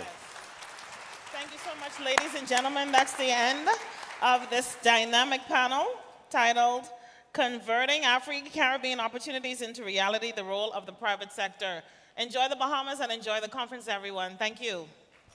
And thank you, Alto Vice Munings, Deputy News Director, Broadcast Corporation of the Bahamas, for moderating that excellent panel. Now, yesterday you saw the heads of state, the former heads of state, the ministers, the heads of subnational governments, all here. Well, the Global Africa vision is one that is supported by not just those that were here, but African and Caribbean leaders all around the world. So we have a couple of them now who are coming to you via video messages of support, of goodwill. If I could ask my colleagues to please play the video message from the President of the Republic of Kenya, His Excellency William Ruto. Your Excellency Philip Davis, the Prime Minister of the Commonwealth of Bahamas, Your Excellencies, Heads of State and Government, Professor Benedict Orama, and the Afreximbank fraternity, ladies and gentlemen. It is a singular honor to have this opportunity to join you at the 31st annual meeting of the Afreximbank, which takes place at the same time and place as another equally important and exciting gathering, the AfriCaribbean Trade and Investment Forum. Both events are highly significant in terms of our sustained discourse with regard to developing a viable pathway to inclusive transformation, also with respect to this inflection point in world development that we find ourselves in. We are living in a momentous juncture of global history when humanity is collectively struggling to pursue prosperity while managing a complex intersection of dynamic challenges, including explicit existential threats. Globalization and the fourth industrial revolution are potentially tides that can lift every boat in the global economic waters by making it possible for talent and skill to meet opportunity, enabling technological advancement to spread across national, regional, and continental frontiers, and fostering the emergence of a socio-political, cultural, and economic international community. At the same time, we are only beginning to see glimpses of hopes of recovery in the aftermath of a devastating pandemic. Geopolitical rivalries are driving regional conflicts which disrupt international commodity supply chains with serious negative ramifications in every part of the globe. Climate change continues to wreak havoc on every continent, intensifying extreme weather events and subjecting fragile economies and communities to severe drought, destructive flooding, storms and heat waves which destroy public infrastructures and private property, as well as lives and livelihoods. As with adversity, these challenges generally exert their greatest negative effect on the most vulnerable, which is, in global terms, in the global south, and notably Africa and the Caribbean. The disruption of international supply chains, first by COVID-19 pandemic and thereafter by the wars in Europe and Middle East, raised the prices of essential commodities beyond the reach of many households and caused shortages of food commodities, driving millions who were enduring prolonged droughts and devastating floods to the brink of starvation. Although Africa contributes less than 4% of the global greenhouse gas emissions, it continues to bear a disproportionate share of the adverse effects of climate change. All these negative effects are also fuel for conflicts and drivers of war, climate and economic refugee phenomena, and occur against the backdrop of tremendous potential, especially in our continent. With a median age of 19, Africa is the world's youngest continent, with over 10 million well-educated, highly skilled, and motivated young people joining the workforce every year. Our continent is also endowed with unrivaled mineral resources and renewable energy potential. We have over 60% of the world's uncultivated arable land. This means that there exists massive potential for investment, not only to generate clean energy, process the mineral resources, and work the land, but also to power enterprise and households with electricity and connect our economies by developing transport and communication infrastructures, thus creating employment opportunities for millions of our young people. Our continent and its economies must generate sufficient growth to create wealth and employment and the resilient against the mounting challenges and constant threats of disruption, especially from climate change. This calls for unprecedented levels of investment and technology in order to transform the continent's potential into sustainable opportunities for our 1.4 billion people. The greatest, ladies and gentlemen, barrier to accessing the levels of investment anywhere near the levels required is the perverse character of the international architecture of international finance, which systematically locks out Africa and Caribbean economies, the most deserving, from affordable investment and development financing, leaving them with unsustainable and predatory financial markets, which consign us into debt distress and diminishing prospects of development. The reform of the architecture of international finance system is a developmental imperative for Africa, and a course that African leadership, including Africa's sixth region, the Caribbean, must champion collectively, consistently, and without equivocation. We believe that this forum and the reform of the global financial architecture must be complemented by significant strengthening of Africa's regional and continental financial institutions. For this reason, the creation of the Association of African Multilateral Financial Institutions, AMFI, is a highly welcome development which demonstrates our commitment to deliver a fit-for-purpose financial system and provides an opportunity for the achievement of financial scale through the collaborative mobilization of development financing. I therefore call for solidarity and unity in support of AMFI. A certain critical level of investment is required to catalyze Africa's takeoff as the epicenter of a new green global industrialization revolution. Strong continental development financial institutions are crucial for the emergence of this global Africa. I propose that Afreximbank, the champion of this initiative, be designated as the facilitating global institution and consequently accorded the necessary support to succeed in driving this critical agenda. This institution's foremost credentials is its track record of customizing investment financing to meet different project requirements in different countries and regions. The AU's Agenda 2063, which constitutes the blueprint of Pan-African transformation, recognizes the overarching need for African solutions for African problems. This philosophy applies to financial and economic matters as it does to political ones. I recognize that African central banks are fundamental pillars of strong African development financial institutions because through them, African governments can channel structured support to facilitate Afreximbank. To release more African resources for investment in African development, I propose that African central banks and governments commit to reallocate 30% of their national reserves to Afreximbank and other African development banks. Ladies and gentlemen, I commend you for your commitment to make a way forward and determination to increase effort in meeting every new challenge.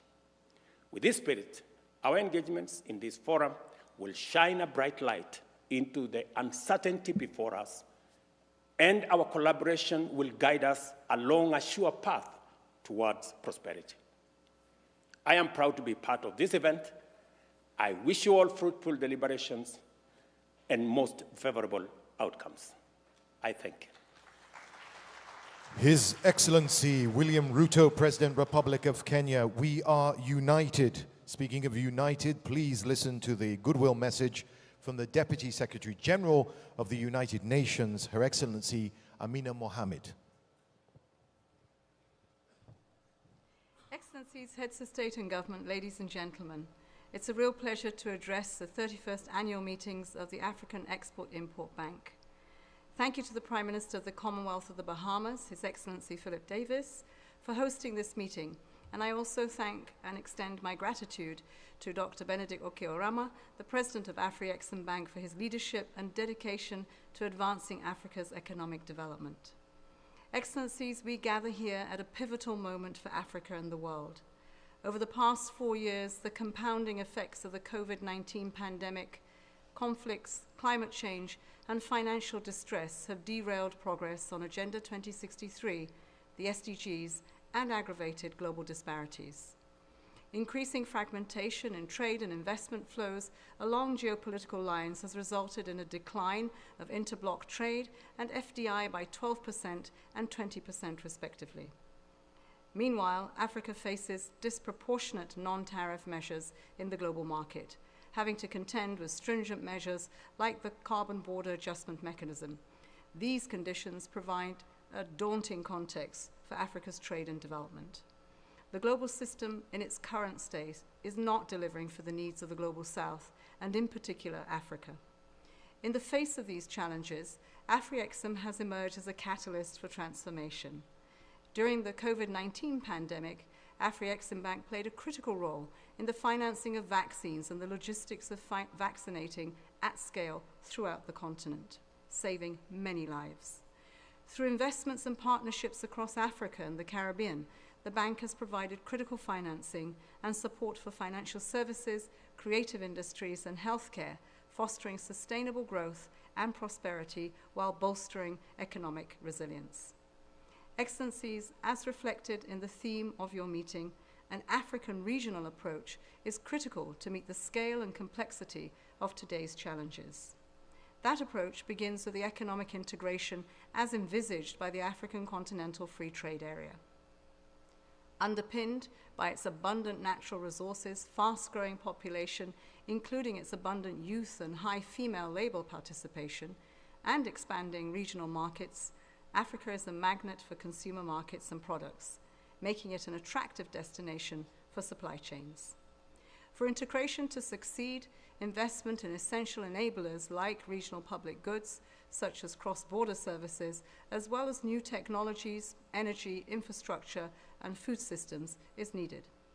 Significant strides are being made to this end, including through the African Union's Programme for Infrastructure Development in Africa, new protocols on trade in goods and services, on investment, and on digital trade and continental frameworks, such as the African Union Digital Transformation Strategy. An African regional approach also means speaking with a united voice. The power of this approach was recently demonstrated at the United Nations in New York through the General Assembly's resolution to adopt a convention on international tax cooperation, brought about by African policymakers demanding a fairer, inclusive, and effective international tax cooperation to raise public revenues.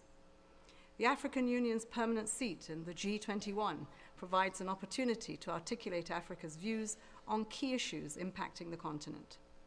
It also secures Africa's rightful place in the New World Order and ensures that Africa and the Global South have a voice in reinvigorating the multilateral system and international economic decision-making. Africa's leadership of the G21 next year offers an invaluable opportunity to demand reform of the global financial architecture to help unlock greater volumes of affordable financing and to address sovereign debt burdens, issues that are critical to the future of our continent. Excellencies and friends, as we seek to deepen integration within our continent, we also have an opportunity to build alliances with other regional partners. The time is now to strengthen the African-Caribbean alliance and leverage strong historical ties. That alliance should seek to build solidarity on issues of shared interest, such as the reform of global governance, advance trade and investment through cooperation between each region's private sectors, and facilitate knowledge exchange to benefit sustainable development and growth in both regions. As we chart our course ahead, it's crucial to ensure that our efforts reach every corner of our continent, leaving no one behind, particularly our women and youth. Together, we can build a future of hope, of prosperity, and dignity for all. Thank you. The words of Her Excellency Amina Mohammed, Deputy Secretary General of the United Nations. Now, a small quiz for you. If I were to ask you the one leader, the one lady whose vision, leadership, unswerving leadership has made this vision of an Afri-Caribbean global Africa a possibility, which name would you give me? Sorry, a little louder. Ladies and gentlemen, please welcome the Honorable Amir Amor Motley, Prime Minister of the Republic of Barbados.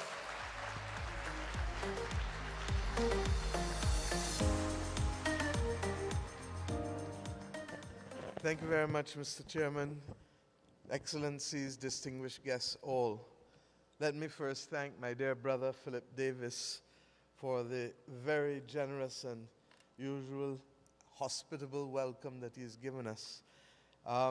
In Bahamas, you talk about the family islands, and that's because you make us all feel like family. So we're happy to be here, and I thank him. I will tell you that I claim him as my constituent, and one day he will tell you the story. I want to just share a few words this morning, and I feel that I need to thank the organizers for giving me the opportunity to do that, because I want to leave three thoughts with you with respect to what can be some of the future work that we must commit ourselves to. We have heard this morning very clearly recommendations coming from President Ruto with respect to what African central banks should do with their reserves and how we can continue to bolster the work of the Afreximbank. The bank has become the bridge across the Atlantic, and it has made itself very, very well known, not just to governments, but to ordinary people because of the presence that it has chosen to have. We keep looking north for investment, but we need to look within and across. And I believe that if we can find the appropriate instruments to mobilize capital and the savings of our people, and if we can find a way that makes it easy to understand what the possibilities for those investments can be, I believe that we can do far more to help ourselves even before we look to ask others to help us. I say so against the background that the reform of the global financial architecture is still critical.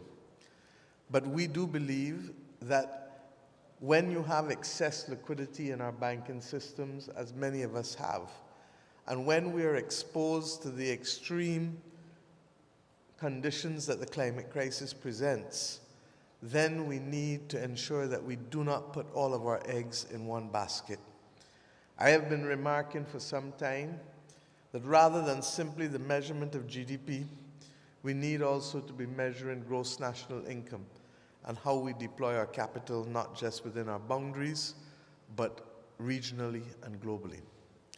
The second point relates to the fact that, or I should say before I go on to the second point, that in these investments, there will be tremendous opportunity for green transformation. We have a date with destiny, particularly in those countries that are on the front line of the climate crisis, because we have a decade or so to adapt and to build the resilience that we need. Barbados will go to Accra next month to take over the chairmanship of the V20 Forum, of which there are 68 countries globally, many from Africa, the Caribbean, and the Pacific, as climate vulnerable countries. Vulnerability and insurance are two issues that we must confront. Because if our countries, our sectors, and our regions become uninsurable, then by definition, they become uninvestable. And that then compounds our situation. But worse than that, the financial system that we have come to know is premised on insurance, whether it is for access to mortgages or access to loans for small, medium-sized, or large enterprises. The second point that I want to make relates to the need for the banking sector in the Caribbean to be infused with a greater level of diversity and competition, and to ensure that those things that have constrained our economic growth be confronted directly. We have been less than dynamic in the banking sector to our citizens in this region. You go to the same banks in Canada and you open an account in 10 minutes. Because of the pressure put on Caribbean countries with the loss and threat of the loss of correspondent banking, it takes 2 to 3 months, even if you are an individual heading up organizations, and for which the risk is seemingly much less. This is unacceptable. Our people cannot be financial lepers. When I was 16 years old, I walked into Royal Bank of Canada and I opened an account. Nobody asked me anything about a utility bill. Nobody asked me a whole host of questions. And while I understand the need for due diligence, I do know that it can be done far better with competition and that we can treat ourselves far better. And the third thing relates to investment opportunities. I said in Barbados 2 years ago, Prof, that this notion of tourism being divided between summer and winter is a curious designation for me because I'm yet to see snowfall in the Caribbean. And if we are reclaiming our destiny and charting our future, then tourism must be an all-year-round pursuit. But if you are only focusing on North Atlantic countries, then you will hear about winter and summer because the North Atlantic countries go to Europe and the Mediterranean in the summer. They stay within their own country in the summer. And yet, those of us who are here don't see snow. But the absence of that transport link has meant that we don't sufficiently develop the tourism markets for this region. It is an unbelievable state of affairs. I believe that while we seek to develop the transport links for consistent land-based tourism, that we have a unique opportunity knowing our people on both sides of the Atlantic. We like to eat well. We like our music. We like our art. We like to dance. We like to enjoy life. we like equally to sit back and reflect and gaff and talk with each other.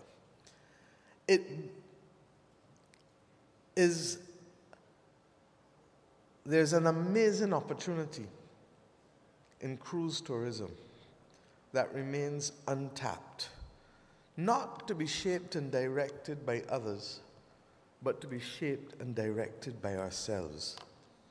Africa and the Gulf states have the lowest penetration in global cruise tourism, 3% each. In our Caribbean region, we have cruise ships visiting virtually daily during the winter, and in the summer, it is as spotty as it can possibly be the further south you go in the Caribbean. I believe that the time has come for investors here in the Caribbean and Africa to work together, to be able to pursue initially the leasing of a cruise ship, the chartering of it, and focusing directly on the things that our people like to do, because I really believe that it will become tremendously successful. But it should be done first and foremost by us, for us. And that may mean leasing initially until we have the capacity to own the vessels ourselves. I leave those three reflections with you. But I want to say that I do it in the spirit of Professor Benedict Orama. And why do I say so? We are here because, Prof, you had a vision that you would not let go of.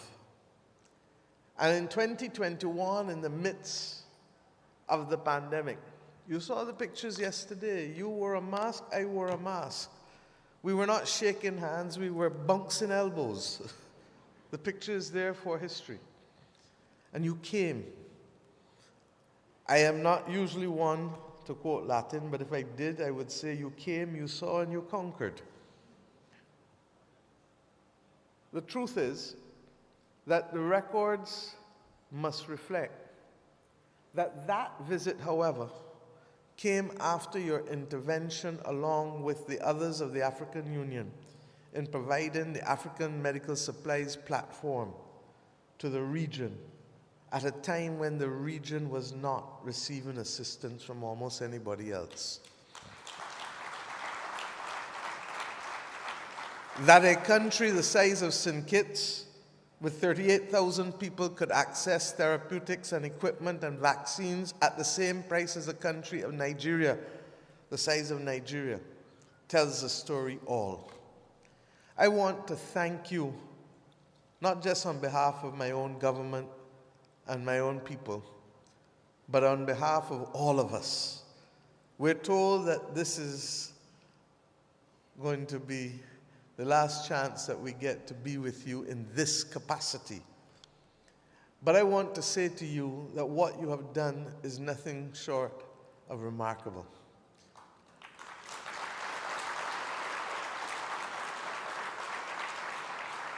It was easy for you to come and deal with 2 or 3, but you didn't stop there. You insisted that you wanted to reach the entire region. And I pray that those countries that are not yet signatory to the Afreximbank CARICOM partnership agreement will do so before you demit office, because you are deserving of that. In addition, you didn't have to set up the first trade and investment forum in Barbados 2 years ago, but you did. And like many other things, you could have done the first one and then the second never happened. But the second then happened in Guyana, and the third has now happened in the Commonwealth of the Bahamas. You are ensuring that this is a part of the institutional framework for investment and trade, building an ecosystem that will be difficult for persons to collapse. And yesterday you showed us the results of not just rhetoric and vision, but actual performance, in the continued performance with increased profits of the bank, increased reach of the bank, and in everything, increased product offerings of the bank. I would not know how to have come to this country and not taken this opportunity today to say to you that you are not just an African giant, you are now a Caribbean giant, you are now a global giant.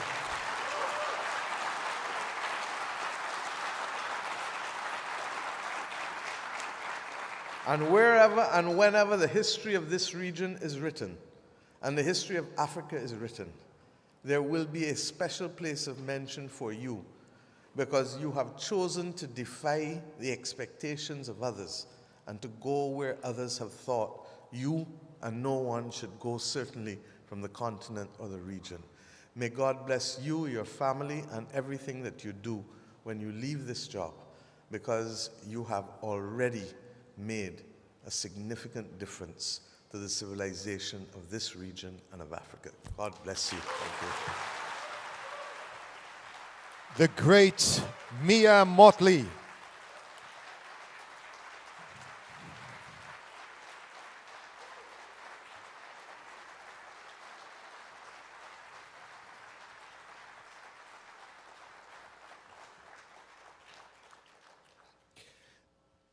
That was a very, very special, touching moment. Now we're going to move very quickly on because, as we say, we always have deals at AAM, and today is no different. I've got three very quick deals to get through. The table's here. The lawyers are standing by with their pens and their documents, so let's get going. Okay, if we've got our desk, let me start with the first one. The first deal of the day is a facility agreement with First Bank of Nigeria, between Afreximbank and First Bank of Nigeria. Your signatories for this deal, I'll call in a second, but let me tell you the deal size. The deal size is $200 million US, $200 million US. And the parties signing on stage, please join me, Olusegun Alebiosu, who is the acting CEO of First Bank Nigeria. Segun, if you're here, please join us. And CEO of Gateway Partners is signing on behalf of the Africa Credit Opportunity Fund, V. Shankar, and Olusegun Alebiosu, acting CEO of First Bank of Nigeria. Give them a round of applause as they join the stage, please.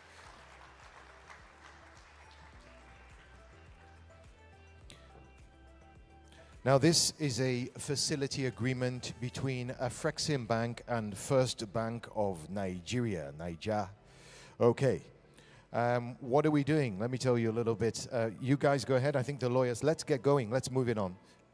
Oh, there are more chairs are required? Okay, we're without a chair here. Can we get one more chair very quickly on the stage, fast, sharpishly? Thank you.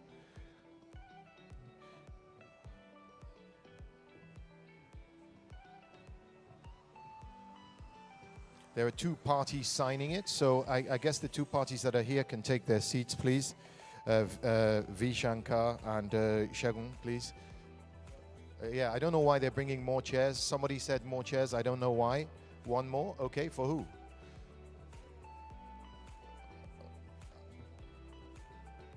Okay.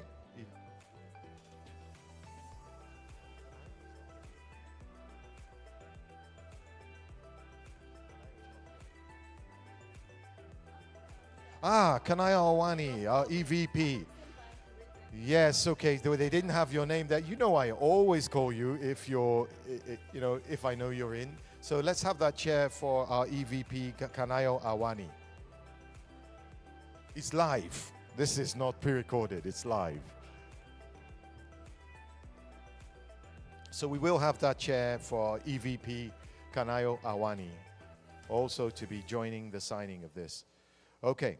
So as the documents are exchanged between First Bank of Nigeria and Afreximbank, this facility agreement is for $200 million US, and it is for the financing the needs of FBN, as First Bank of Nigeria's acronyms are, FBN's numerous clients engaged in manufacturing, engaged in oil and gas, in energy, in telecommunications, and associated infrastructure projects, amongst others. So this deal, this facility agreement, will finance the needs of oil and gas, manufacturing, telecommunications, and associated infrastructure projects for FBN's numerous and many clients that FBN has.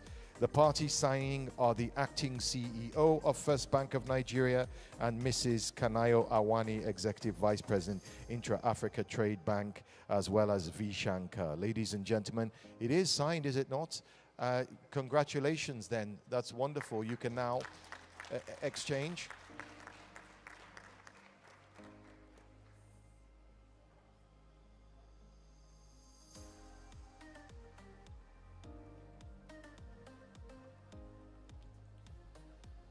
Okay, we move next to our second deal. Kanayo, I need you for this one as well, please. Kanayo, this is a facility agreement with Be Smart that we're signing here. And together with you, the co-signatory is a Mr. Stephen Tiang. He is the CEO, Managing Director of Be Smart. Give him a round of applause. He's joining us. Stephen Tiang.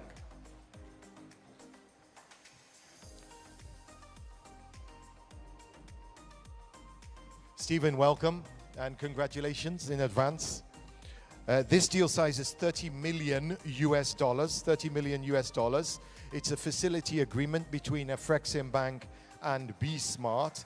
Let me tell you a little bit about it as they sign. Take a seat, please. Go ahead and put your John Hancocks on the documents. This is an interstate transit agreement to develop and operationalize the EAC bond program. That's including integration of the bond management information system with the regional electronic cargo tracking system.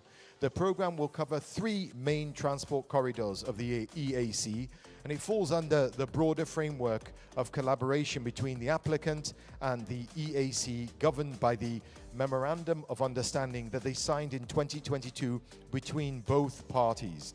The deal size, $30 million. The deal signed. Congratulations.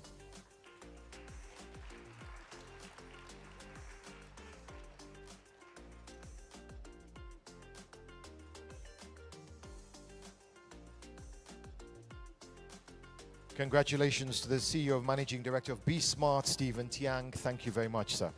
Now, as Stephen leaves the stage, one last deal. And again, I need you again, sorry.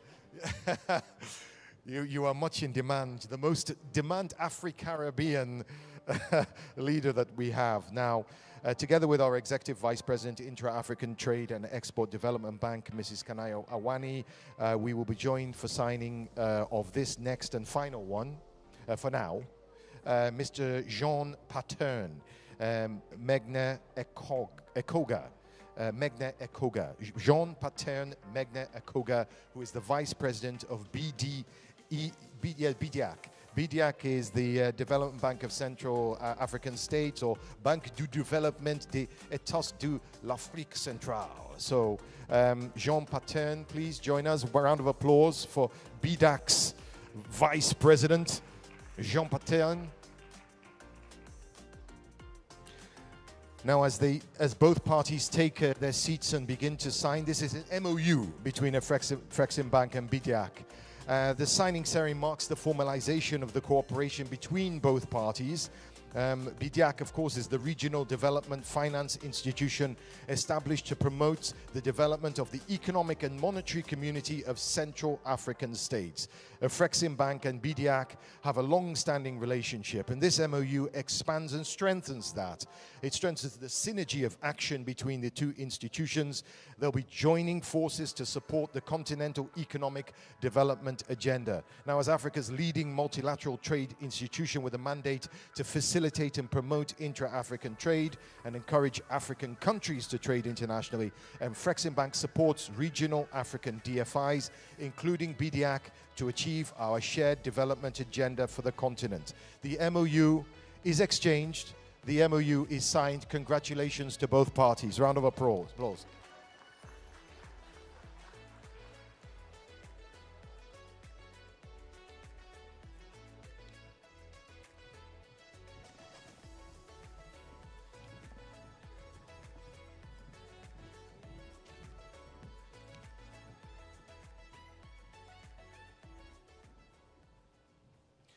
Now we'll take a little moment just to change the furniture before we go on to our next panel, straight into our next panel. So bear with us as we pull up the chairs and the tables as they're doing that. Very, very heavy chairs, actually. The young men, however young our youth are here, they told me they were tired at the end of it, and I had to respond like a Niger. Why are you tired? Are you not young? You can be tired when you are old, like me. So no, they're good. They're doing an excellent job. I think actually, you know what? Let's give a round of applause for all those people at the back who work tirelessly. All these young men that come in. You know, often they don't get recognized. They're interpreters. They work very hard. So wonderful people that make something like this an absolute reality. So without much ado, we're going to go on to our next panel. Our next panel is the name of our next panel is Policy Imperatives for Attracting Trade and Investment into the Caribbean, a conversation among policy and political leaders. Our moderator, your moderator for this, please give her a round of applause as I call her name and call her onto the stage. She's a senior anchor at CBC Extra News. Please welcome Dina Salem. Dina Salem.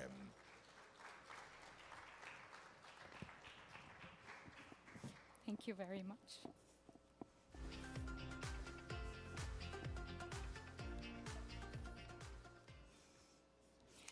Good morning, everyone, and welcome to this timely panel discussion on trade and economic development in the Caribbean and Africa. As the world continues to navigate the post-pandemic recovery, these two dynamic regions are poised to play an increasingly vital role in driving global growth and prosperity. The Caribbean and Africa are home to some of the world's most vibrant and diverse economies, rich in natural resources, cultural heritage, entrepreneurial talent. Yet both regions also face unique challenges, from climate change and natural disasters to infrastructure gaps and economic vulnerabilities. Overcoming these obstacles and unleashing the full potential of the Caribbean-Africa corridor will require bold, collaborative leadership. This is why I'm honored to have today on the panel Her Excellency Pamela Coke-Hamilton, the Executive Director of the International Trade Center. We welcome you on stage. I would like to welcome also His Excellency Professor Benedict Orama, President and Chairman of the Board of Directors of Afreximbank.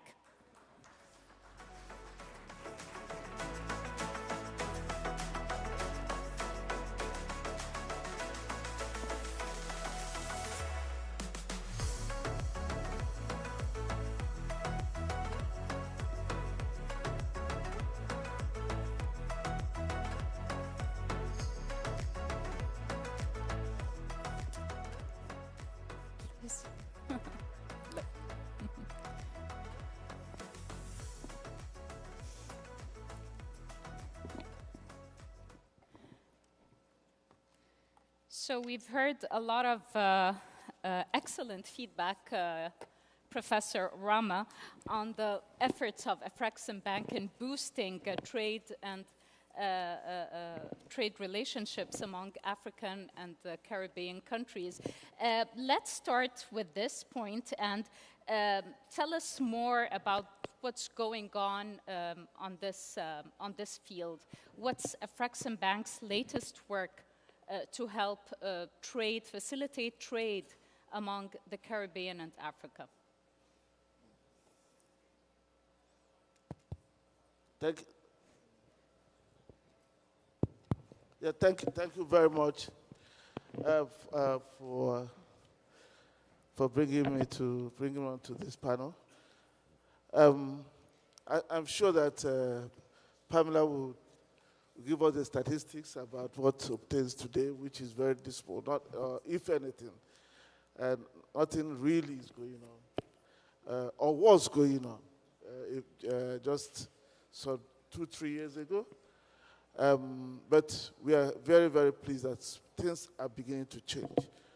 And the things are beginning to change not because all of a sudden the world turned around and trade started to happen.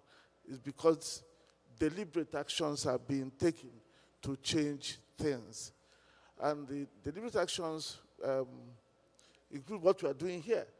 But it dates back to the COVID days when we were called upon by the African Union to support the CARICOM to access life-saving COVID containment supplies and, of course, later vaccines. But then, following my visit to Barbados and then discussions with Sister Mayor, I think we put so many things in motion based on the framework and the roadmap we agreed to implement. The big thing was that we said, things are not happening, things ought to be happening, there are great opportunities that are being missed, we have to take our destiny in our hands, nobody's going to do it unless we do it, and we have to change the narrative to make it possible for the change in terms of the numbers, trade and investment to begin to happen. So the first thing was to create the environment, create the platform that will make it possible for Afreximbank to intervene in the CARICOM. That was the big issue for me. That was the biggest obstacle I thought we would confront. So smart lawyers in our bank thought of how best to do it, and we came up with the partnership agreement, which was akin to the establishment agreement of Afreximbank. We crafted it in such a way that it also conferred on the bank the same privileges and immunities that African states had conferred on the bank, and then set the stage for Afreximbank to intervene. But it was one thing to think of the solution in terms of the legal documentation, but another thing to get it to work. And how are you going to get the governments to sign on, even after signing on, to get it to ratify it so that it becomes effective and you can implement? I have experience in the time it takes to get treaties ratified or even signed. Yes. So for me, that was the most difficult aspect. I thought we would confront because we were in a hurry to get things done, and this was the obstacle we needed to cross. But with the support of Prime Minister Modley, Prime Minister Davis, President Ali, President Michel, Prime Minister Michel, and others in the CARICOM, I can't call all of them now. Quickly, the treaty was negotiated in the summer of 2022. I recall we were having a meeting while I was on holiday in Brazil. So we were having virtual meetings trying to negotiate the treaty. And when we negotiated it, at the first, we decided to hold the first Afri-Caribbean Trade and Investment Forum, which was one of the things we put in the roadmap. Barbados agreed graciously to host that first one. So we did that. Many of the Caribbean countries came, and we were hoping that we could get one or two signed there. But I also know that sometimes I saw what happened with the AFCFTA, the agreement in Kigali, where we were looking for 29 to sign. They were the ones who indicated they would sign. And when we then opened and the roll calls were being made, we got 45 signatures. So I told our team, maybe we do the same here. Because they're all here, but I know that only 3 said they would sign. Let's do roll call. So when we did roll calls, some people started calling their capitals, and we got 9 signatures. So, and then from 9 signatures, we went to 11, and that set the stage. So that was how we now began to do the things we are doing now that are giving us the results. We now immediately, our board approved a $3 billion facility limit for the CARICOM. We immediately set in motion creating an office in the Caribbean and opened it a year after, less than a year after, in August last year. We led, up to now, I think the bank has led more than, I would say, 7 missions, taking business people from Africa to the different Caribbean countries. And we also have engaged many of the businesses in the Caribbean. We have vetted the first AfriCaribbean Business Council.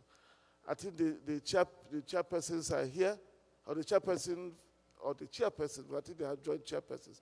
I think they're here.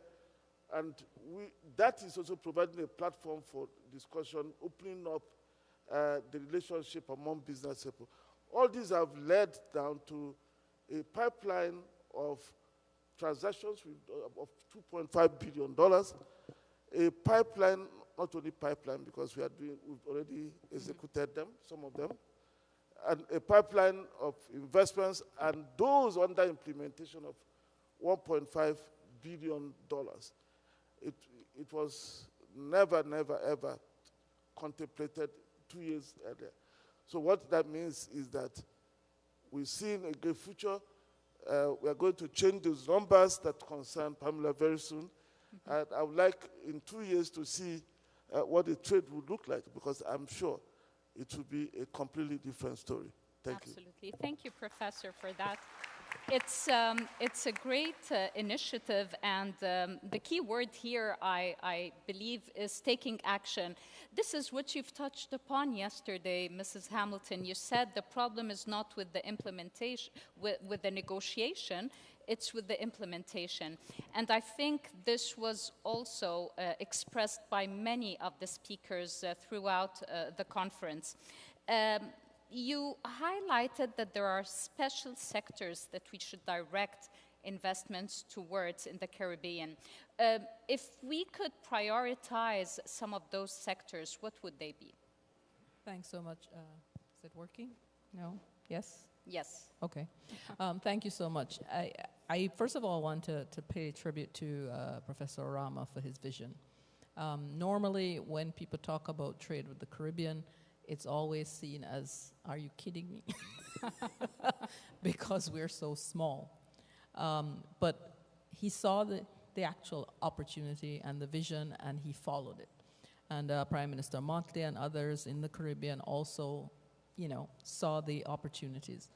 What we have done as ITC is that my concern always has to do with not the optics.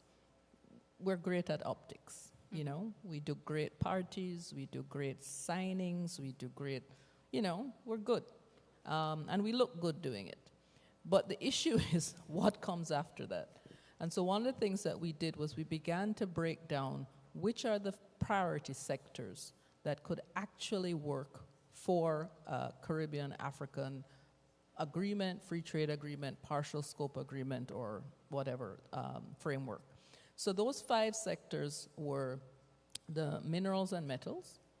The second was agro-processing and food processing in particular because of our natural similarities. Then the third was looking at tourism, which basically is 80% of the services trade between Africa and the Caribbean already.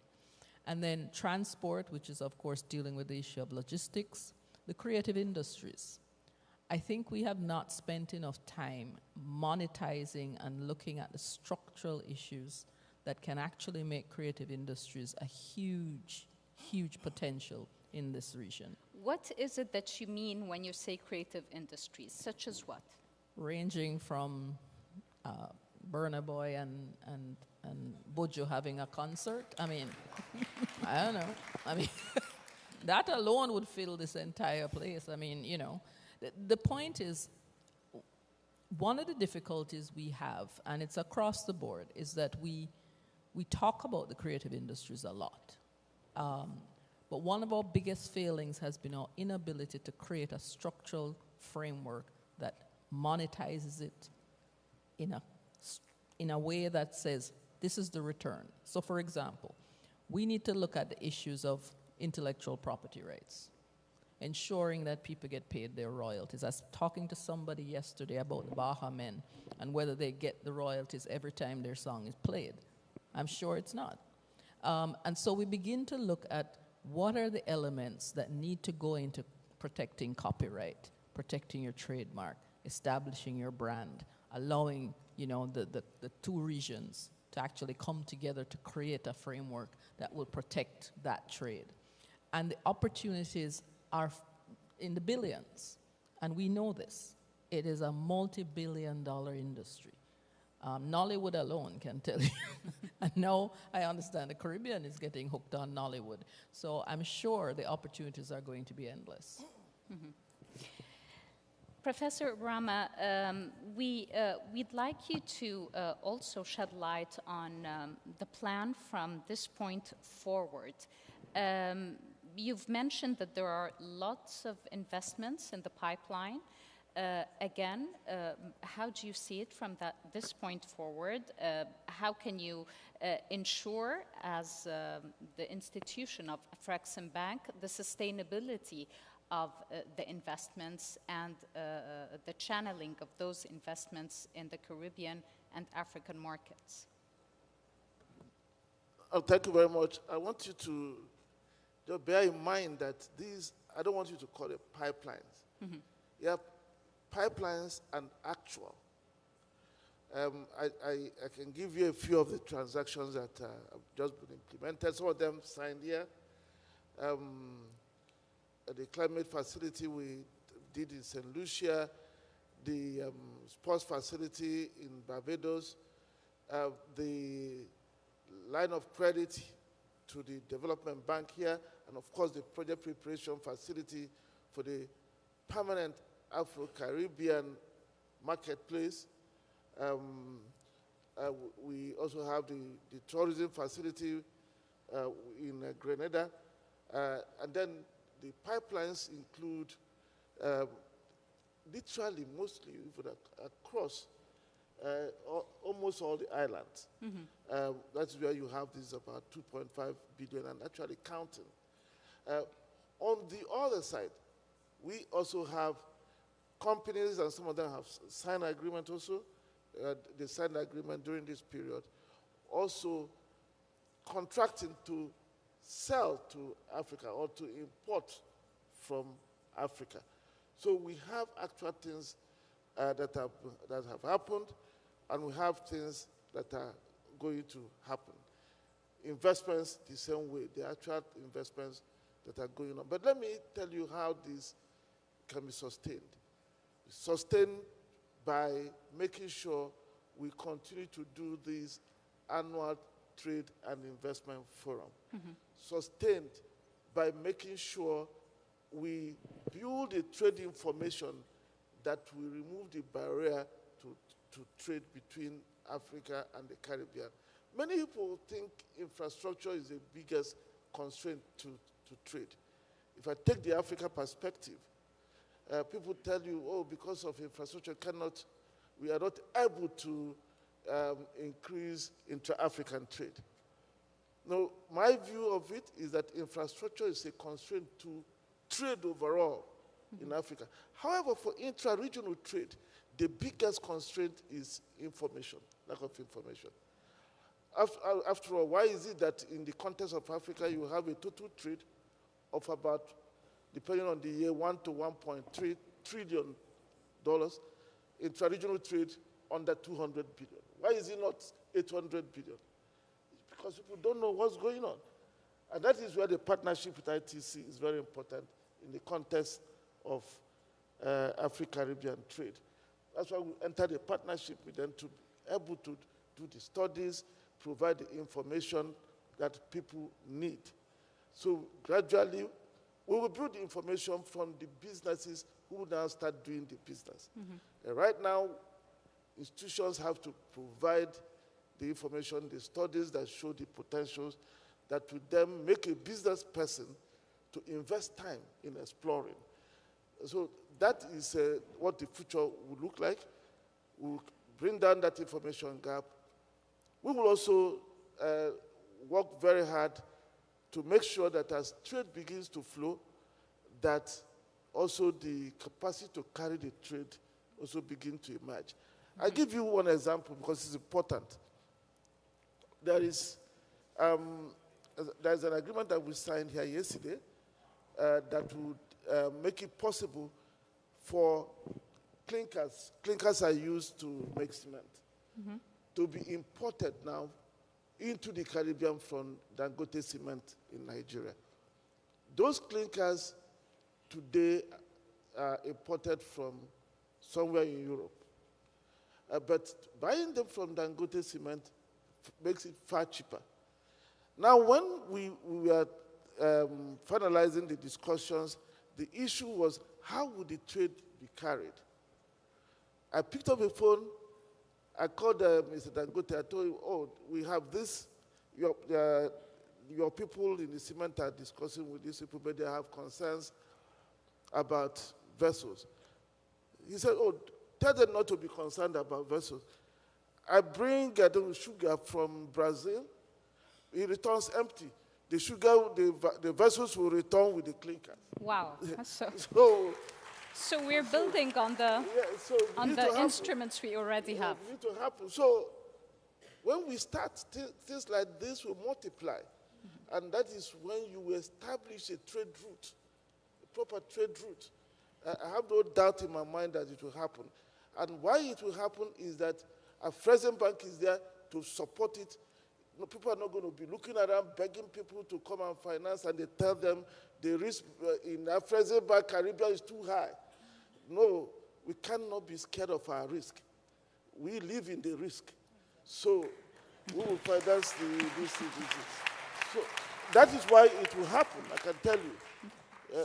And when it starts happening, those banks will come to do the deals. The risk will disappear. They begin seeing money, no more risks. So that's the way it works. So that's what the future will look like. And Afreximbank is also projecting an excellent growth in the coming years. So it shows that there's real action taking place. Exactly. We expect, because what we need to do is to make the bank bigger and bigger so that it can support the businesses. And the only way to make it bigger and bigger in the context of the capital constraints our countries have is to make sure we have a very, very efficient way of getting internal capital generation. We are doing that already, but we should do more. The bank should really be a $100 billion bank. If it's a $100 billion bank, I tell you, if I see anybody in Africa or Caribbean looking elsewhere, then you know that person maybe has an investment in that bank. So that's it. Thank you. Mrs. Hamilton, as Professor Orama mentioned, information is always the starting point.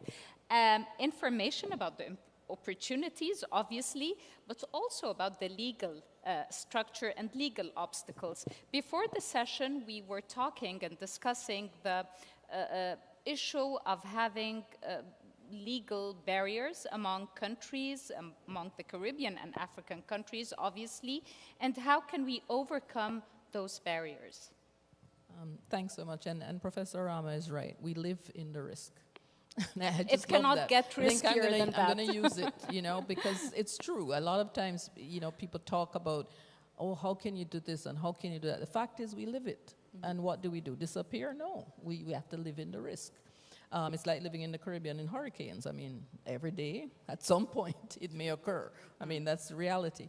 But on the issue of information, one of the grounding ethos of ITC has been market intelligence and information. And one of the things that we've done over the years is we've worked with countries across the board on setting up what we have an export potential map, we have market access maps, we have sustainability maps, we have market intelligence portals, Go ahead. The Global Trade Help Desk is one of our, it was actually mandated to be expanded by the G20 last year. Sorry for interruption. Sorry. Many countries have those maps in place. How much are they being utilized by the potential users? Well, this is part of the problem. And so what we've started to do is to actually carry out training through the business support organizations that are present in those countries to enable people to actually take advantage of the information that is there, to know how to use it, to know how to interpret it, to know how to find opportunities, and also to look at the obstacles. The obstacles with respect to, you know, the legal framework, for example. Many of us do not have the bilateral investment treaty protections that need to be had. That's something that's going to need to be looked at in terms of repatriation of capital, in terms of investments. We talked about yesterday the Pan-African payment system and how that could operate as a bridge between Africa and the Caribbean. All of these elements will need to be put in place. It's one thing to talk about a superstructure, but you have to have the infrastructure to make it work. So these are the kinds of things that we're working on and actually drilling down on the details, because the devil is always in the details, right? To make sure that we are able to identify what are those specific impediments. Professor Rama talked about logistics, huge issue. But once again, there is a solution if there is a desire. I always tell my son, people do what they want to do. Always. You find a way when people there's do a, what they when want there's to a do. clear Yes, objective. if they want to do it, you'll find a way to do it. And this was typical. Went from Brazil to Nigeria, going back empty. Voila. Perfect. Exactly. Thanks. I wanted to ask you, Mrs. Hamilton, on the reliance of the Caribbean region on the U.S. in terms of trade and economic relationships. How do you see it, and how can it get more diversified and increase connections with other economic regions, Africa on top of the list, of course? Just by virtue of our geographical positioning, it is natural that our nearest neighbor to the north would be our probably largest trading partner. That is understandable. But I think one of the things that we miss a lot is the potential in terms of how our trading linkages have been established. There are two areas that I want to talk about. One has to do with, for example, we both have one-way free trade arrangements with the U.S. through AGOA and through CBI or CBERA. Both of those, if the regions come together, can actually be leveraged together to access the U.S. market in a much larger way. And How is that? Give us an example. Say, take for example, the rules of origin, say for example for textiles and apparel. It is possible to bring inputs from China, or, well, not now, but it is possible to bring inputs from other countries, do the substantial transformation within Africa or within the Caribbean, and re-export under the actual terms for AGOA or for CBI. The same is true also for the HOPE Act. Haiti, unfortunately now is in serious trouble, but the point is that the trade arrangements that we all are part of can actually be leveraged. The same is true for the EPA. All of us have signed EPAs. How do we use the accumulation rules to be able to take advantage of a joint process that allows us to enter the EU market at scale? Because one of the biggest challenges the Caribbean has is at scale. And if we can leverage the African market and the African productivity and the Caribbean together, we can now take advantage in real ways of these opportunities. How much foreign direct investment do you believe the Caribbean region needs to achieve the target growth rates? As much as we can get.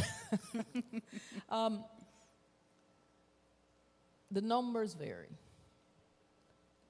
it depends on what it is that we're trying. The issue isn't the investment. Huh? The issue is the investment in what and how. So, for example, digital infrastructure.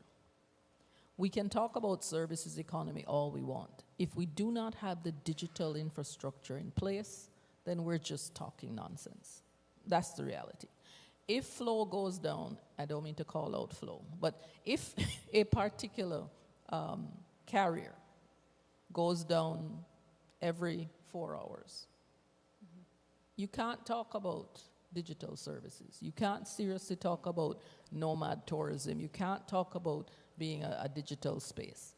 We have to fix those things. We have to fix the other issues with respect to linkages, with respect to tourism arrivals, etc., all of that. In other words, we have to fix the bases of our services ecosystem. Because we talk about it, but we don't put in place the mechanisms that ensure that a services ecosystem can actually thrive and work well. Professor Rama, can you follow up, please, on the foreign direct investments and how can we boost it for Caribbean region and Africa as well? Yeah, I think Pamela mentioned we need as much as we can get. But Mr. Aliko Dangote also says something that for foreign direct investment to come, you have to have domestic investment. So let me tell you, if we take a simplified measure of GDP, they say domestic absorption is consumption and investment. You would prefer that investment be the larger part of it. 60, 70%, you consume less. But for domestic investment to occur, you have to have high savings. We've looked at the savings in this area. I think relatively they're high. But the problem is that they are parked in certain foreign banks. They're not working for the people.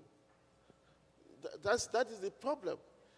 That is why you need to bring banks from Africa who can work with people from the Caribbean to create banks that can work for the people. So you then, and it's a simple thing. If you have a foreign bank, normally it will follow their businesses to only finance their people, because that's what they understand. And I'm not saying that it's not bad, but if you tell them or give a name of somebody, even the name itself may sound so exotic that the credit committee in the foreign land, what is this? So you need to create yours. And that is why in Afreximbank we have a special program for making sure that African financial institutions acquire the foreign banks that are leaving. We don't want foreign ownership of the banks that other foreigners who are selling, so to say. We think it's a great opportunity for us to take our financial markets back and use it to work for our people. And if anybody is in doubt about the power of what I'm saying, you should look at Nigeria. Yeah. Nigeria, the private sector in Nigeria is strong because Nigeria managed to build a strong commercial banking system owned largely by Africans, Nigerians, or some other people from around Africa that are there. So that is what we think should happen here. So when that happens and then they support the locals to invest, foreigners can then see that the investments make sense and they can then begin to bring foreign direct investment. So I want to just simplify it. Please make your investment work for you first before you start running after foreign direct investment. And they have strong savings here. Thank you. And that's a very beautiful message to end with. many helpful takeaways from this session. Thank you very much for your insights, Your Excellency, Professor Benedict Orama, President and Chairman of Afreximbank.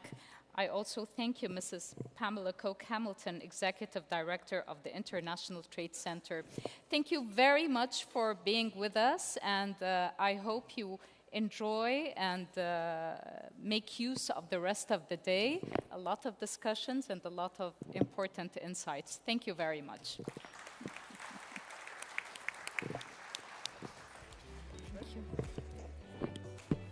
And thank you to our wonderful moderator, Dina. Thank you.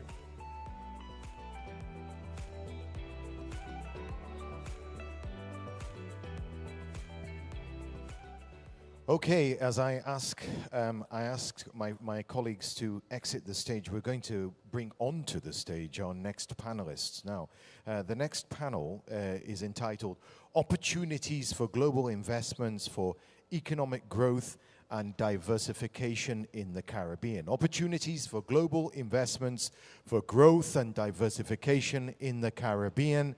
One by one, I will call the panelists. You can see there's quite a few panelists here. And as I call them on, one by one, please give them a round of applause. First up, Mr. Ronald Theodore, President of the Caribbean Association of Investment Promotion Agencies, CAIPA. Give him a round of applause. Ronald Theodore. Dr. Amani Asfour is the president of the Africa Business Council, which is an AUC-supported organization, the Africa Business Council. Dr. Amani Asfour. Mrs. Felicia Woods Hanna, Director, Bahamas Investment Authority, is your next panelist.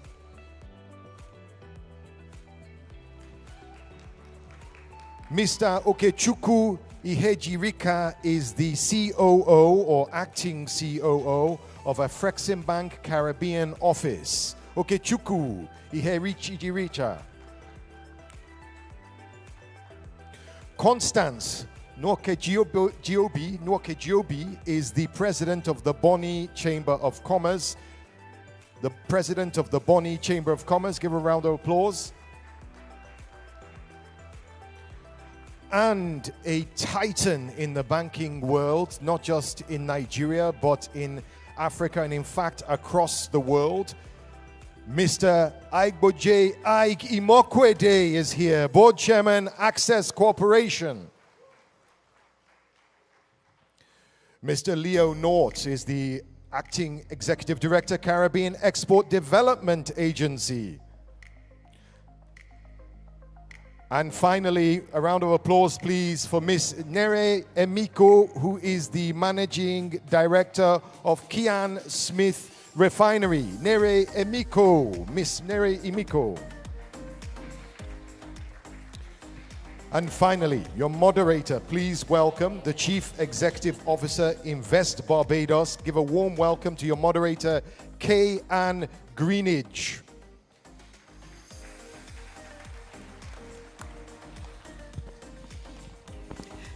Thank you so much, and a good afternoon.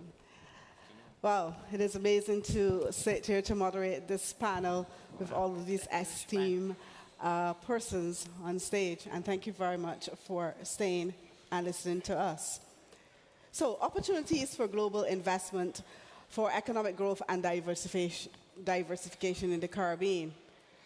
So by leveraging investments from Africa and global sources, the Caribbean has a unique chance to drive economic development and diversification. These investments can take various forms, including financial capital, technical expertise, and knowledge exchange. Such a multifaceted approach will not only stimulate economic growth, but also build capabilities of both regions. The collaboration between Africa and the Caribbean can lead to numerous benefits, including the transfer of technologies, best practices in various industries, innovations that can be adapted to local contexts. For instance, investments in renewable energy projects could help the Caribbean reduce dependence on fossil fuels and enhance energy security. Similarly, partnerships in the healthcare sector can improve access to quality medical services and foster advancements in medical research and public initiatives. So that is saying a lot. But we've sat here over the last 3 days, the audience and the panelists, and we've heard many people spoke on many different topics. But one of the things that stood out to me was when the Honorable P.J. Patterson said, we've had so many of these conversations. We've had so many of these talks. We've had so many of these gatherings. The time is now to take action. So I'm just going to ask my esteemed panelists some very quick questions. We're going to throw the standard questions, the static questions I have here, out the window. And we're just going to have a very heartfelt and thought-provoking discussion on the opportunities for diversification within the Caribbean. And what I really want to know, what I really want to come out from this panel, this is a panel of technocrats. This is the panel of the persons who operationalize everything that we have been here talking about, who operationalize the policies and the regulations. So what I want to know and ask from this panel is some very simple things. How do we step over that threshold? How do we jump over that line and really and truly make it happen? What have you been doing already to push yourselves and your institutions to make it happen? What are the drawbacks? And then what can we do to really put this cooperation and these partnerships with Africa, global Africa, which now includes its diaspora, into action? So I want to start with OK, my good friend OK, who happens to sit one floor below me in Barbados in the Caribbean office of Afreximbank. Okay, the office was opened in August last year. So given the context I've just put, what can we do? And what have you been doing? And what can we do better to really put this thing into work, to really get African partnerships and Caribbean partnerships back and forth through the Caribbean and Africa? Yeah, so thank you very much, Kay. My simple answer to that is to say, indeed, there are loads of opportunities, that Africans and the diaspora can take advantage of in investing in the Caribbean. And that is exemplified by the fact that the branch was opened last year.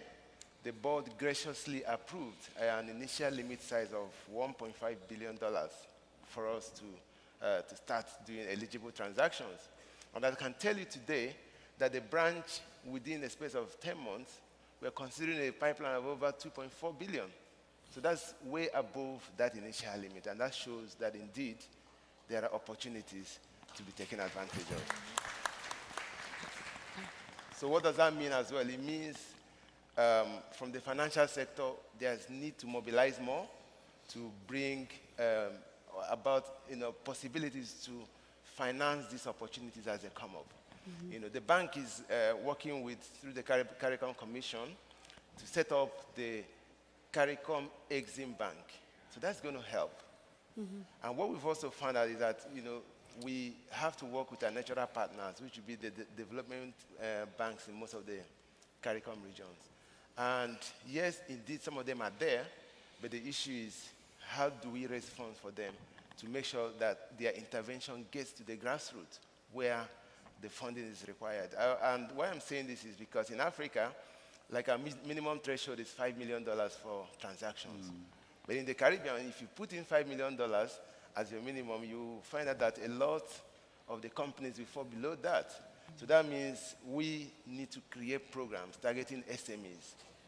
And we have to do that through investment finance institutions. And we're able to create programs that are definite, that can touch some of those SMEs. And that's where we begin to see impact of our intervention. And we're actually looking forward to do that. Well, thank you very much. Okay, and I'm loving it. It's about knowing where you're operating and understanding the culture in where you're operating and setting your programs to suit.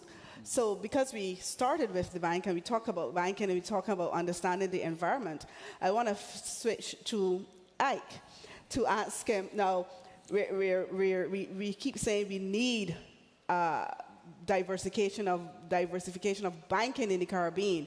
We need to be able to trade financially properly with African banks in the Caribbean, located in the Caribbean. So I am just going to come to you, who's the chairman of Access Bank. What are your thoughts? I mean, you've been hearing this all along. We've been talking to each other and so on. What do you think would make you step over that threshold? And by step over the threshold, you mean access coming to the Caribbean? Yes, please. Thank you, Kian. Let me start by saying that I think we should not underestimate the power of convening. And whilst, people may come to the stage and say, we've had a number of meetings and we keep talking, and where's the action? We haven't had that many meetings. This is just the third. And I want to go on. Seeing is believing, okay?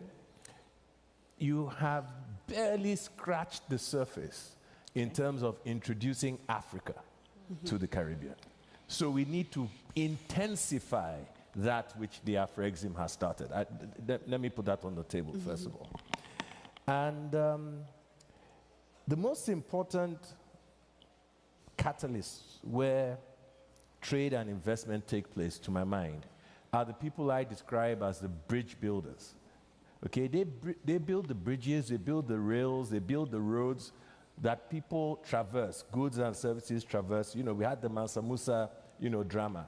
And the bridge builders are institutions like Afrexim, individuals like President Orama, and there are others, certainly, okay, on the part of the Caribbean, leaders like Mia Motley, and all the many powerful leaders that have spoken over the past 2 days. We must celebrate and we must promote that behavior because they are the ones that enable the trade take place, okay? And it is them that brought me to the Caribbean. Who am I? People use the term founder. We didn't found the bank. We bought it when it was very small. But Access Bank is one of Africa's largest banks, okay? And one of the first things that I found very curious was the fact that here you keep talking about Canada. I'm not saying, when we're talking about the Caribbean banking system, why is Canada so relevant? And then, of course, the fact is that a number of banks were established either by Canadians or are offshore, Now, the problem I have found is that when you don't have indigenous financial institutions or local financial institutions, and by local, they don't necessarily have to come from the Caribbean, but they must look like and think like and be like the people of the Caribbean. Otherwise, they will not understand the local market. They won't understand the needs of the market, okay? So if you come to Nigeria or, you ask me for what's my zip code, before you lend to me, we don't have zip codes where we come from, and so yeah, but, and certainly what I see here is a market that is very much like many markets in Africa before the local banks, either the African banks, okay, began to become large on the scene, including, by the way, Nigeria. Okay? And what happens is that there are many biases and prejudices that we take for granted in life, okay? And risk is one of them.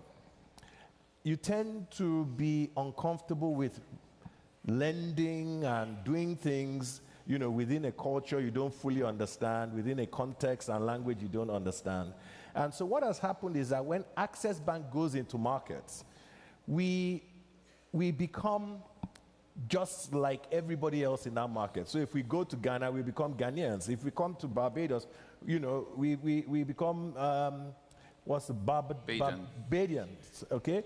And same in Bahamas. And so this is what I expect to see as Access Bank comes into the Caribbean region. So what does that then mean? I understand that it takes quite a while to open an account here. That will change.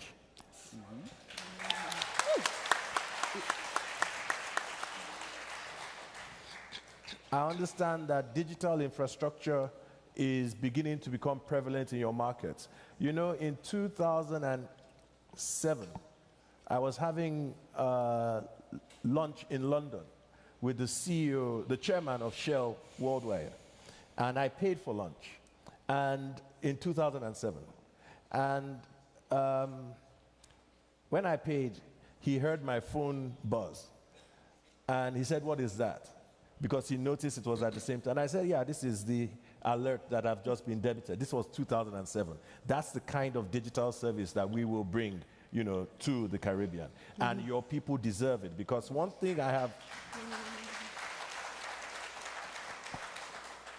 One thing that I have seen, and one thing I do believe, is that even though small in number, I have been thrilled and impressed by the experience, power, and confidence of the people of the Caribbean. These people need to fly.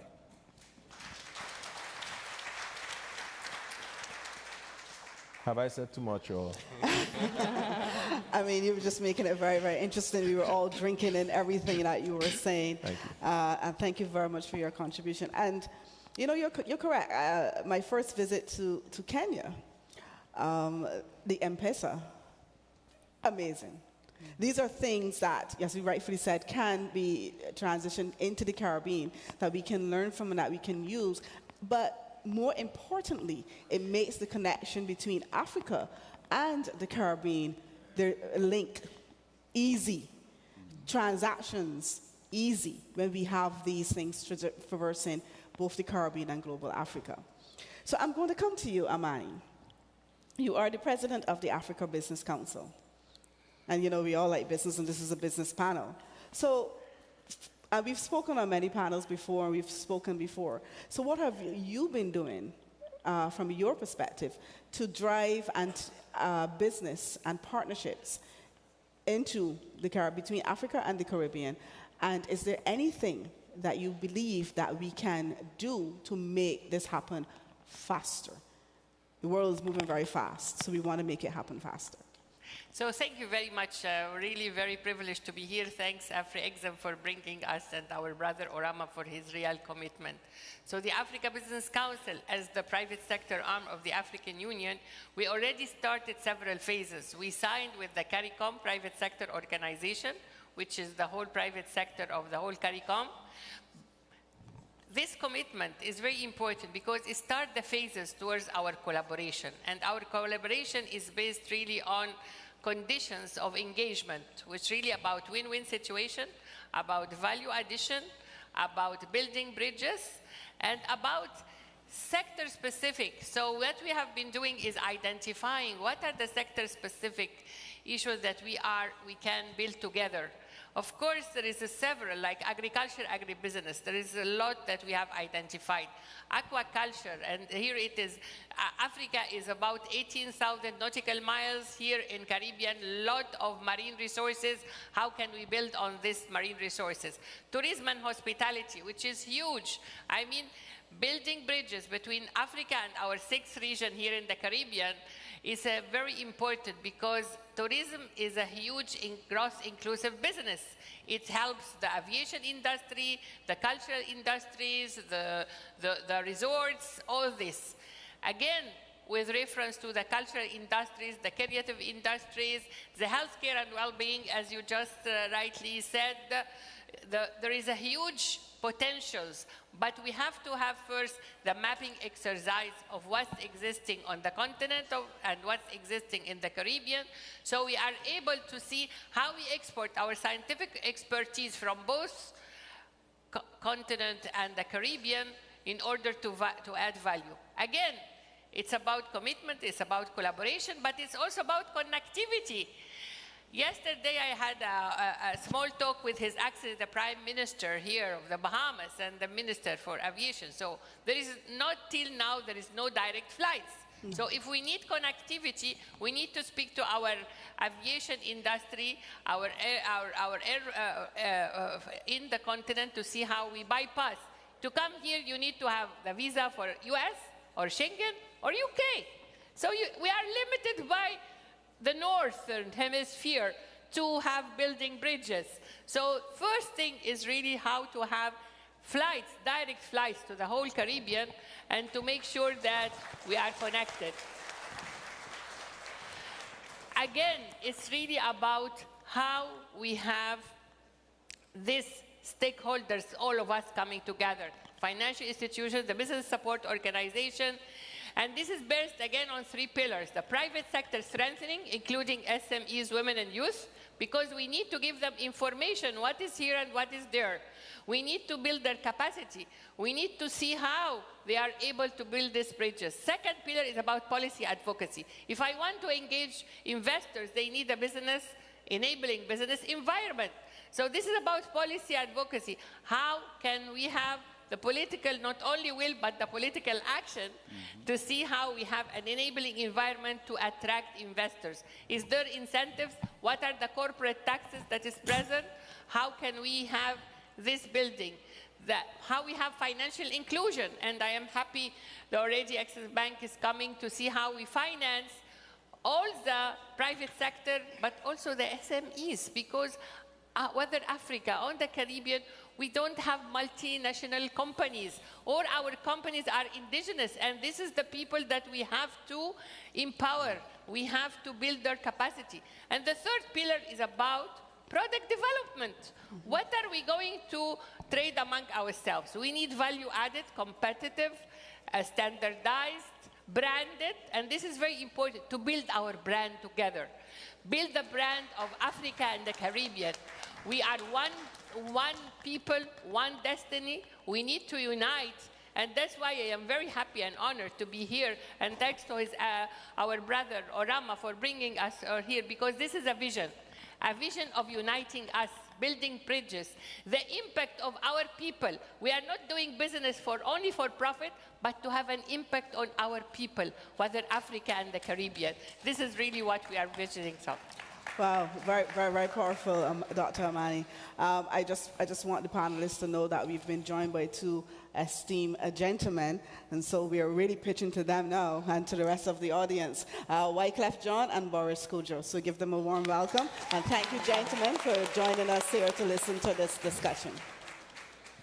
So we're going to bring it back home to the Caribbean a little bit, and we're going to speak to the president of KIPA, but also and KIPA is the Caribbean Association of International Promotion Agencies, but also he is also the CEO of the Grenada Investment Promotion Agency. And this gentleman heads our association, and the investment promotion agencies, we go there, we promote value propositions, we talk about why to come and invest in our countries. We talk about the very topic I was speaking about here, the opportunities, what we can, why Grenada, why Barbados, why Bahamas. But I'll ask you, in all the work that we have been doing, it is very along the same lines I've been asking all of the panelists, what have you seen, the progress you've seen us made, and what else do you think we can do to fast-track this progress? Thank you, Kian, and thanks for allowing KIPA to be a part of this panel discussion. Now, KIPA is an umbrella association of investment promotion agencies. It's 24 investment promotion agencies coming together to collaborate. We collaborate in many areas, not only in terms of capacity building and policy initiatives and so, but we play a critical role in collaborating for investment promotion. We promote the region as an investment destination. What we have realized is that investors look at regions, they make decisions to invest on a regional level. They will look at Asia, they will look at Africa, they will look at the Middle East. The question is, are they looking at the Caribbean? Are they looking at the respective members in the Caribbean, whether it be Barbados, Grenada, Trinidad, and so forth? Yes, some investors know these territories, some do not. So what we have been doing is promoting the Caribbean as an investment destination, as a block, looking at the aggregated value proposition of the region. So we have been doing that over the years. KIPA is 17 years old and continues to go strong. And our membership has grown over the period. As it relates to what we need to do differently, the Caribbean realizes the value of foreign direct investment.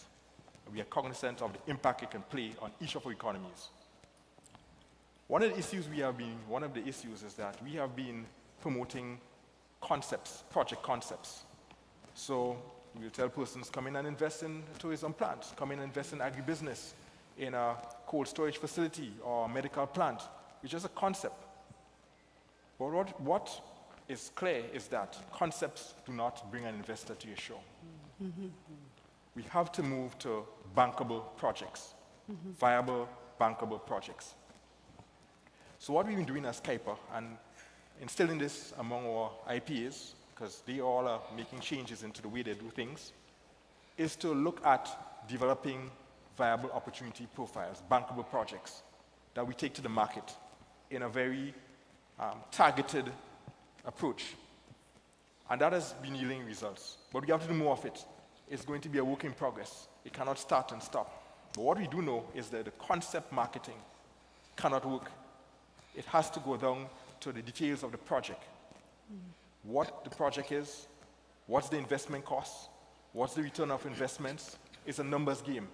So if I meet an investor in Africa and I say I'm from Grenada, where's Grenada, right? I now need to recognize that I'm in the Caribbean and I'm promoting this project. The question is, well, I want to know more of the project. I just can't come and say, do a cold storage facility on island. What's the numbers? What's the investments? What the return on investment? So that numbers must speak to that investor. And that is what we're trying to do, right? So the work has started. It's going to be a continuous process. And so while we promote the region, different countries, different IPAs have been instrumental in identifying the projects that they want to promote and going down into at a micro level to develop those opportunity profiles. And that is we take collectively as we go out in our promotional work to the various areas we go to promote the region as an investment destination. So that is something we're actively doing. Thank you very much, Ronald. And I'm just going to, you've heard your president, your Kuiper president. And thank you very much for hosting us in this wonderful Nassau. So let me hear from you, Felicia. What are your thoughts? What are your thoughts in terms of the opportunities?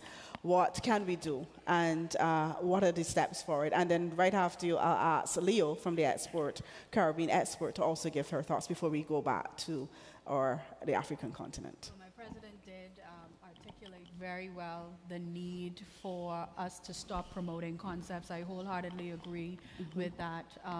The Bahamas has made a shift as it relates to investments promotions just across the board, taking a unique step in listening, understanding what are the investor needs so that we do not promote a concept that's not going to be accepted. We have also listened to understand what are the impediments to investing in the Bahamas. And I think we need to use entities such as Kuiper to share those experiences across agencies so that we can be a stronger region when it comes to investment promotions. That is just one thing. We also have to look at the unique circumstances. The Bahamas in particular is an archipelago in structure which is different from our counterparts in the agency. So we are 700 islands and keys, which means that we have a unique offering. So exploiting that unique opportunity and making credible business opportunities from our uniqueness just in geographical makeup. We also have been blessed in the Bahamas when it comes to having realistic projects, to have a good problem, which what we call in the Ministry of Tourism. We have the heads, we need to create the beds. So working in our promotions of matchmaking is important so that we don't have a concept but have a realistic project and sensitizing our investors to what is required. Another thing that we are doing in the Bahamas is sweeping our front door. The ease of doing business is a topic that a lot of people do not want to discuss. We, in our listening tour, we're looking to speak to investors about what are the impediments to doing business in our country. And that's another opportunity for us to maximize at the Kuiper level and sharing those experiences. In our aftercare unit, that is the main goal, understanding What are the impediments? Is it business license? We also use an index that actually has been discontinued, the World Bank of Ease of Doing Business, to improve the way we do business, expediting a number of applications through just digitizing a number of our government agencies. So having those difficult conversations with investors is probably the biggest achievement of our agency at present, and we look forward to working with agencies such as Kuiper and just maximizing on the promotion through that. And then also access to capital. We are also working with our domestic investors and using that data to see how we can improve the offerings, the product offerings locally, so that Bahamians and our nationals can participate more in FDI beyond just job creation. And Leo, from the other side, you know, we try to bring them in and get foreign direct investment, but from the other side, your Caribbean export. So how do you see this working out? We actually, at the beginning of day one, we heard Dr. Ekpe from the African Business Council say, less talk, more action. At Caribbean Export, we're really looking at it at less talk, more business. And we're taking active steps to be able to operationalize that. One key way that we see this forward is, as Ronald mentioned, is in that project preparation and stepping away from concept marketing and really helping our businesses, private sector, investment promotion agencies, governments, put together bankable projects and giving them a platform to be able to present this. Something that we've started doing it to operationalize this is we've started a platform called the Caribbean Investment Forum, which is going to be in its 3rd edition. Actually, the last year's edition was held here in the Bahamas, and we're very happy for the support that we got from the Bahamian government on that. This year is going to be from the 10th to the 12th of July in Guyana, and we are really looking at how do we take these key projects in key verticals that are transformational for the Caribbean. And for us, those are the sustainable agriculture, innovation and technology in business, and everything relating to green economy transition. We're in this climate vulnerable region, which is key for us to drive investment there. And then bring bankable projects that can be happening. In this Caribbean Investment Forum, we've already started seeing employing resources and bringing the investors sitting down with these projects that we've been able to help. And they've already started getting funding. For example, the ferry that is the Connect Caribe is actually one of those conversations started in our Caribbean Investment Forum in Trinidad and Tobago. We see the power of operationalizing this. In terms of the ease of doing business, we've actually started mobilizing resources and got resources from the Caribbean Development Bank and to be able to work on this ease of doing business within our partner territories. We hope to one day partner with Afreximbank and other institutions to be able to do so. But we can't do that also in a silo. We need to bring in everybody in the Caribbean to be doing that. This is why we think that partnerships with financial institutions, indigenous financial institutions, are key for us to do this. We've signed an agreement with Republic Bank, the largest indigenous bank in the region, to be able to do so, and look forward to having a conversation with Access Bank. But we'll be able to, bringing everybody together is how we operationalize. This is how we go from the talk to the business. And what all we need is key specific anchor proof concepts that it can be done, and then everything will follow. Things start falling in place. We've seen this with our Caribbean Investment Forum, particularly with the projects that are now getting funded, and this is how we've seen, and we can show this to investment promotion agencies, to private sector, and say, listen, you create a bankable project, you do all your homework, and you'll get a straight A. Great, sounds good. I like to get straight A's when I'm studying and doing my exams, so that's a good way to end. So we're going to bring it back home. I know I said bring it back home, but back home to Africa. And we have two young ladies here who I'm going to see. So you've heard us. You've heard persons we've been talking to. You've heard what the Caribbean side had to say. You've heard from OK, who's now heading Afreximbank in the Caribbean. So, Constance, you're from the Bonny Chamber of Commerce, and Neri, you are the CEO of CanSmith Refinery. So, have we convinced you? Have we convinced you, Neri, that you should come and let's partner in the Caribbean? Do you see any opportunities for you to come into the Caribbean and to have some partnerships with the Caribbean? And Bonny, would you go tell us and spread the word to all of your members of the Bonny Chamber of Commerce of the opportunities and that exist in the Caribbean? And what do you see as what you would need for these partnerships to now work? I hand it over to the two of you within the next 3-4 minutes. Okay, so I'll take the lead. All right, thank you so much. From the Chamber of Commerce, what we see happening in this room, basically, to make this movement, the trade mission, to work effectively, is to engage actively with the business community. Basically, if you need to drill down from all the discussions that has happened in this room, it will be carried out by SMEs. It will be carried out by the direct business people. What we've been discussing in this room has been the policy making, which is very okay, from the government and all the policy leaders making it happen, because these are the big wings. Now, driving it home and taking it down to the grassroots, that's where you need the Chamber of Commerce to play a part.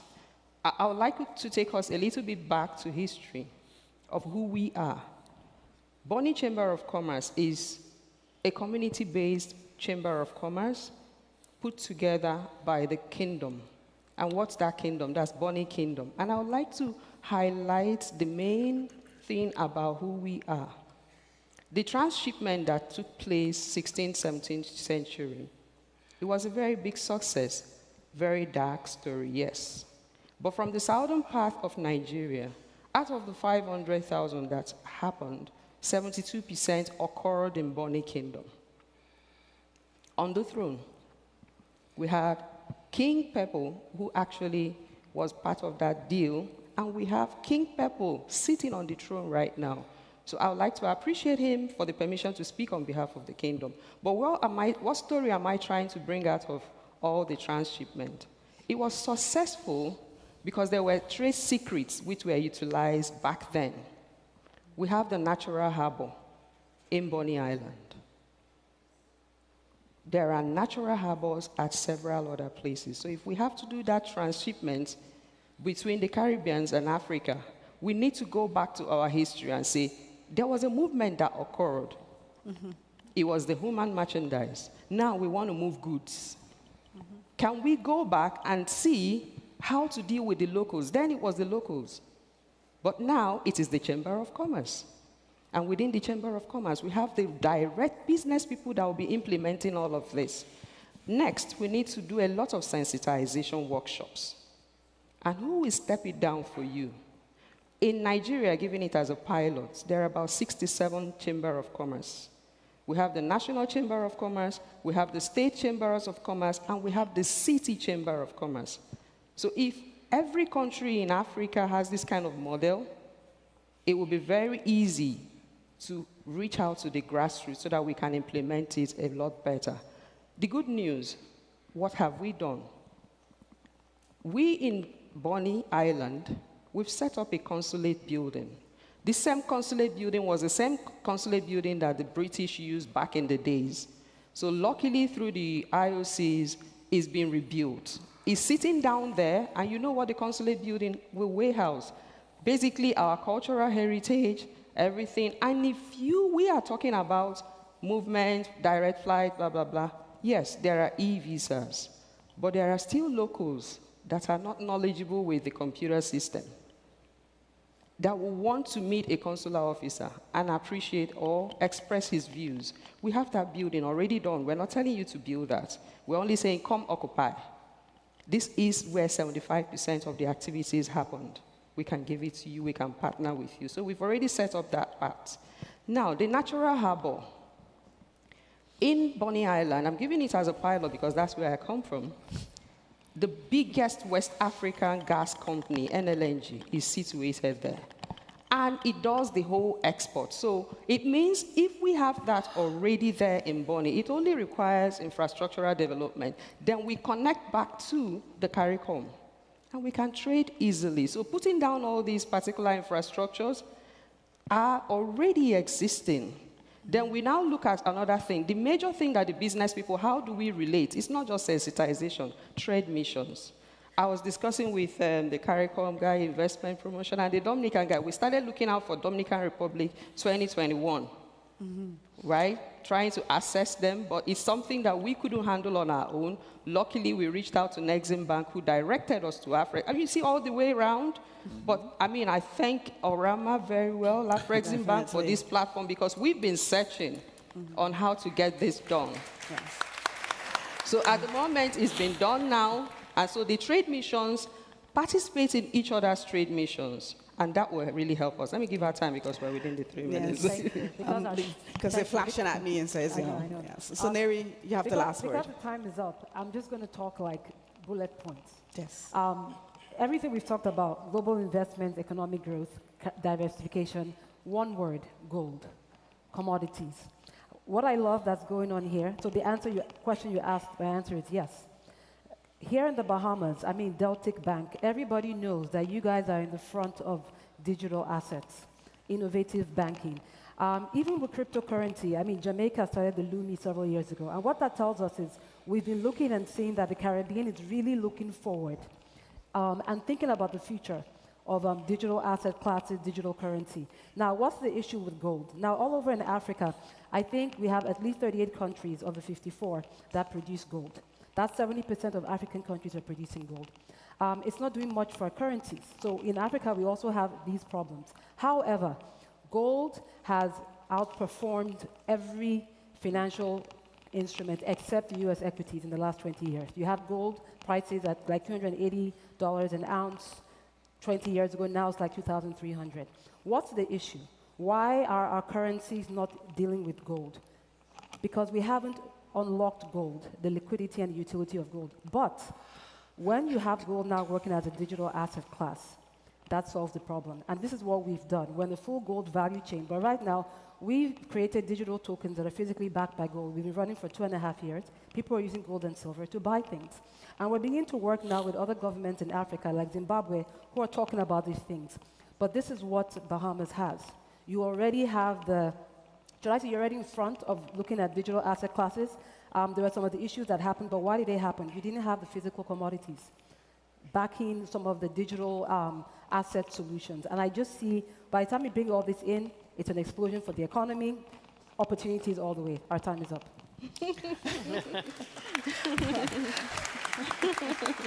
Because they can all see the flashing.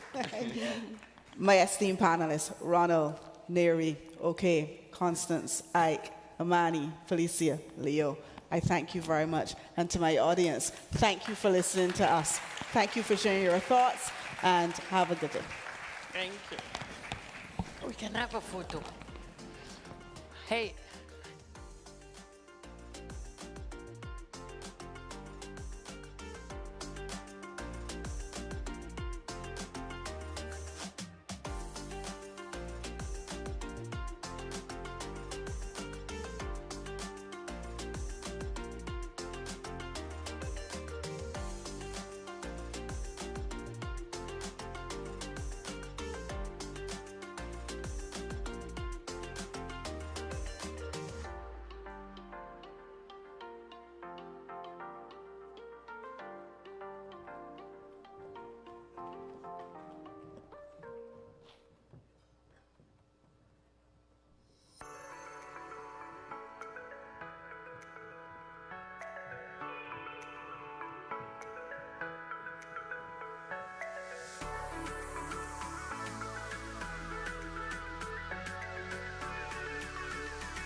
Ladies and gentlemen, please remain with us. We still have a little bit more on the program. We've got a little bit more before we go to lunch. Please stay with us. Do not exit those doors. Please stay with us because we have a little bit more before we go to lunch. I actually want to say, I want us to give a big, warm AfriCaribbean welcome. You'll be hearing him later after lunch, both of them later actually, because in the house we have the musical messenger himself. Wycliffe Jean is here in the house. And our brother, the acting superstar himself, Boris Kojo as well. Brothers, we'll see you guys later. We'll see you guys later after lunch. But in the meantime, okay, what we're going to do now is, before we go on to our final panel for the afternoon, we're going to have just two very quick deals. Let's do some deals, right? Let's do some quick deals. Okay. To sign this deal, I'm going to call the signatories to the stage. The deal is a memorandum of understanding, an MOU, between Afreximbank and the Caribbean Export Development Agency. This, the fourth deal of the day, is to be signed on behalf of Afreximbank by Ms. Oluranti Doherty. Oluranti Doherty, who is the Director, Export Development of Afreximbank. Welcome her to the stage, please. Welcome her to the stage, please. And signing on behalf of the Caribbean Export Development Agency is its Deputy Executive Director. You heard him on the panel earlier. Welcome back, Mr. Leo Nort, please. Leo Nort.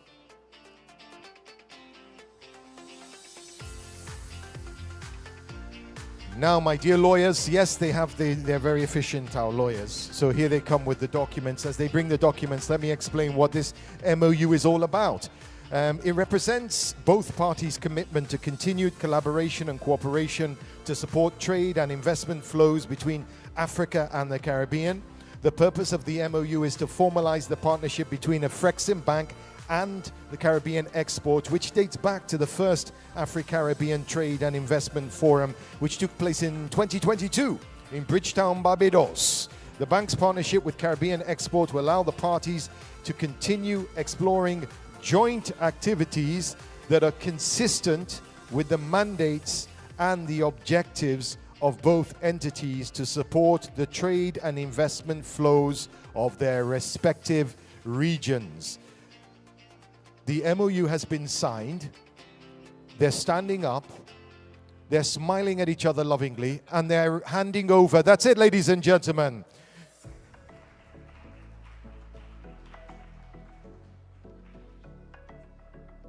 Congratulations. Now, as I ask those to exit the stage, Oluranti, please, you have to stay for this one as well. I need you to be sign this. There are 3 signatories.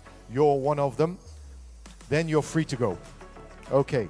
And joining you to sign this, it's an Afreximbank FEDER joins AFC and Aquitaine as equity shareholders in Arise IIP. And for that, I will call on Gagan Gupta, who's the Chief Executive Officer of Arise IIP. Give him a round of applause. Let me tell you something. Arise IIP is doing amazing things in the special economic zones around Africa. We saw yesterday how they had produced cotton T-shirts in the Benin Republic, how in Gabon they were now not exporting raw wood, they were actually processing wood. All the value addition, localization that we talk about, a lot of it is happening in the special economic zones. Arise is at the middle of that. So give Gagan a warm round of applause as he enters the stage. Gagan Gupta, ladies and gentlemen. Finally, your trio is completed with the CEO of FEDER. Please welcome Marlene Ngoyi. Marlene. Now, as the lawyers bring the documents for this, the 5th deal of the day, Afreximbank FEDER joining Africa Finance Corporation and Aquitaine as equity shareholders in Arise IIP. Afreximbank's been supporting Arise for 12 years now. Not only being a debt provider, but also being an equity stakeholder in the company. And now this demonstrates the bank's commitment.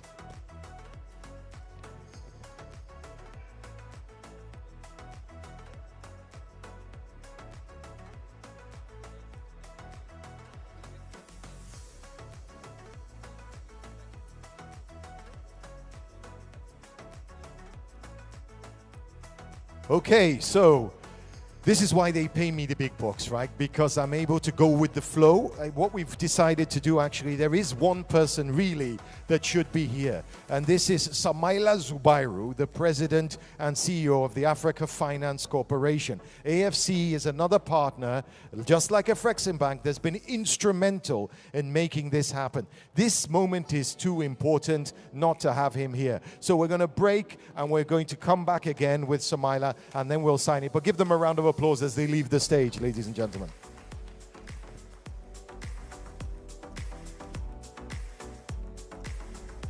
Now, as my young bloods take the furniture off the stage, I think I can continue and call on the next. If you could lower that music, please, because I'm competing with it and it's stronger than me. Yes, thank you. Lower the music. In fact, stop the music. Thank you. Yes, you have to be forceful sometimes, you know, in order to get what you want. Okay, all right. The final session before lunch, and I'm thanking you for staying here because it's going to be worthwhile. This session is called Pathways to Self-Determination. Pathways to Self-Determination. Harnessing African Resources for the Development of Global Africa. Africa, like the Caribbean, is blessed with resources, but for too long we've been a place to extract them and add no value to them. Well, the vision of Global Africa changes that, and some visionaries are here as panelists. We have a great moderator as well, a dear friend of mine, who is also a Pan-African champion. He's the group publisher and managing director of IC Publications. You will know his magazines: African Business Magazine, New African Magazine, African Banker Magazines, African Banker Awards. All of those are under the IC Publication umbrella. He's the group publisher. As I call him out, please, maybe we can sing one stanza of Happy Birthday to You, because today is his birthday, right? So please wish Omar Ben Yedda a happy birthday. Happy birthday to you. Happy birthday to you. Happy birthday, dear Omar. Happy birthday to you. Omar Ben Yedda.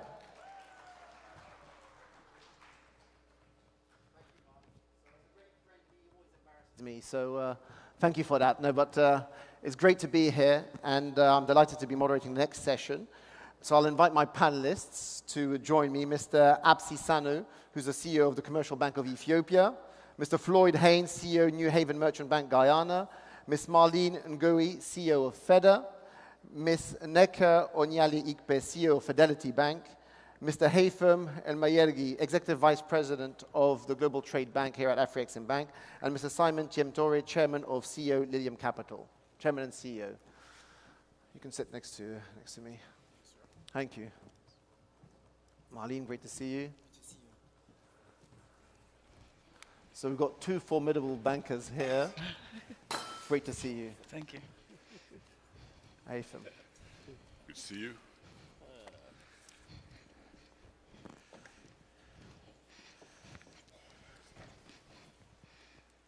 So it's great to be here, and we've spoken about industrialization, value addition, and owning our destiny for many years. As the president of the Afreximbank keeps reminding us, actually our forefathers back in 1963 were talking about African economic independence. We won the battle for political independence, and really the next struggle is economic independence. And it is a fight, and it is a struggle. Dr. Orama, Professor Orama also said in the panel preceding this one that we need to own our own financial institutions to be able to drive development. Otherwise, when the pressure gets going, the international banks will focus on their own domestic markets and leave us to handle our own problems. And we're going to tackle that issue in terms of making sure that we've got strong financial institutions on the continent and our own financial institutions that understand the market and also that can take the necessary risks and also to support our own local industries and build national champions. But maybe I'll start with you, Simon. So you're the chairman and CEO of Lilium Capital. You're also the chairman of Vista Bank, kind sponsor of this annual meetings. And ultimately, I mean, you guys started from more or less nothing. I've been following banking for 20 years. And I mean, how old is your institution? 5 or 6 years old. And today you're buying the assets of Société Générale that's exiting Africa. So how did it start? I mean, I don't know how did you create something from nothing? And what was the role of Afreximbank to really help you purchase all these different assets? No, thank you for that. I think Professor Orama is absolutely right. And that we need to own our own financial institution to own our destiny. You know, who controls payment control the world.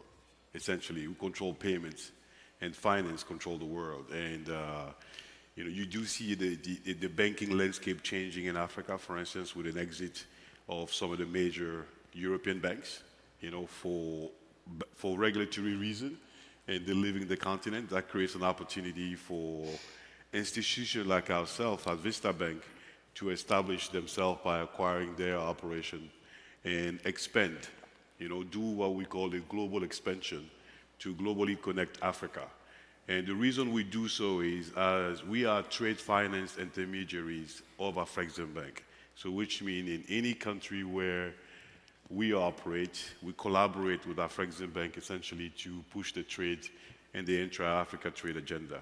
How did we start it? Obviously, we knew as African, we need to own our own finances, and then we decided boldly to start by acquiring 3 distressed banks in Guinea, Gambia, and Sierra Leone, turn those banks around, and then continue on to acquire BNP Paribas assets in West Africa, then SocGen asset, and then the last one is Aura Group, which is a 12-country banks that essentially will establish Vista Bank in 16 countries, mostly Francophone.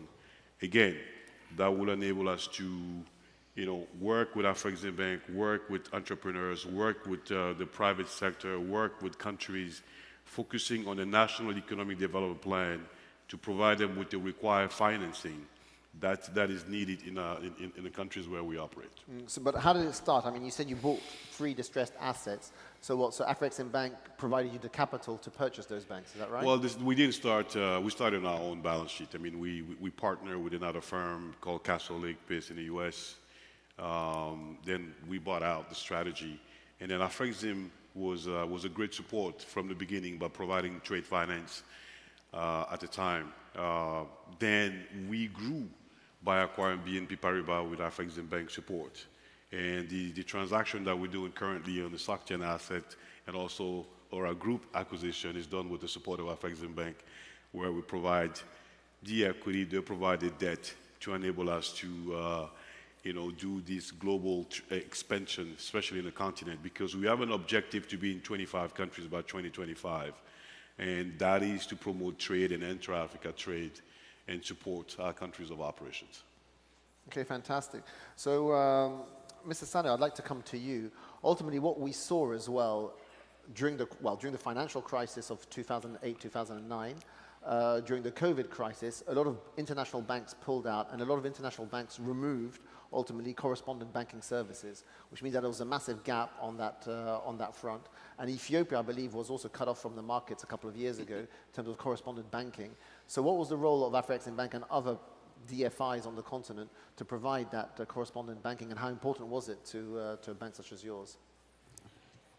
Thank you very much for raising this question. I thank Afreximbank also to give us this opportunity and to explain ourselves.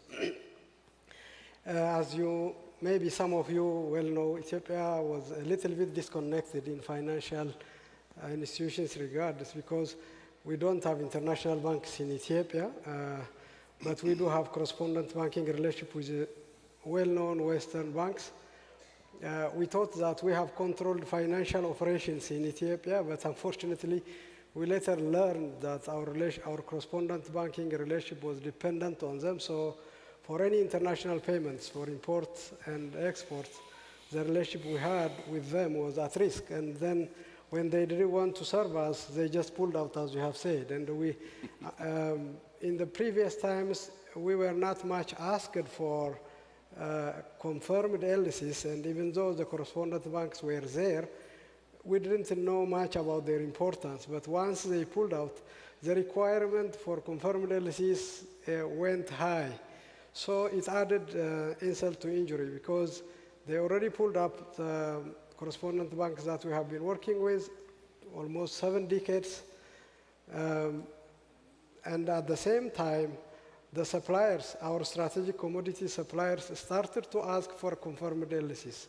So we suffered a lot. Before that, we didn't have a strong relationship with our regional banks, the African banks like Afreximbank, TD Bank, and of course the Standard Bank of South Africa. But later on, we have learned that these banks were very important and instrumental for our business, and our correspondent relationship with them significantly increased since COVID. Now, the last 4 years, all our fuel imports and fertilizer imports are being confirmed by these banks, and the role of Afreximbank is also, I think it is the second runner-up on our correspondent banking relationship, which was nothing before 5 years, but now we have huge exposure with Afreximbank.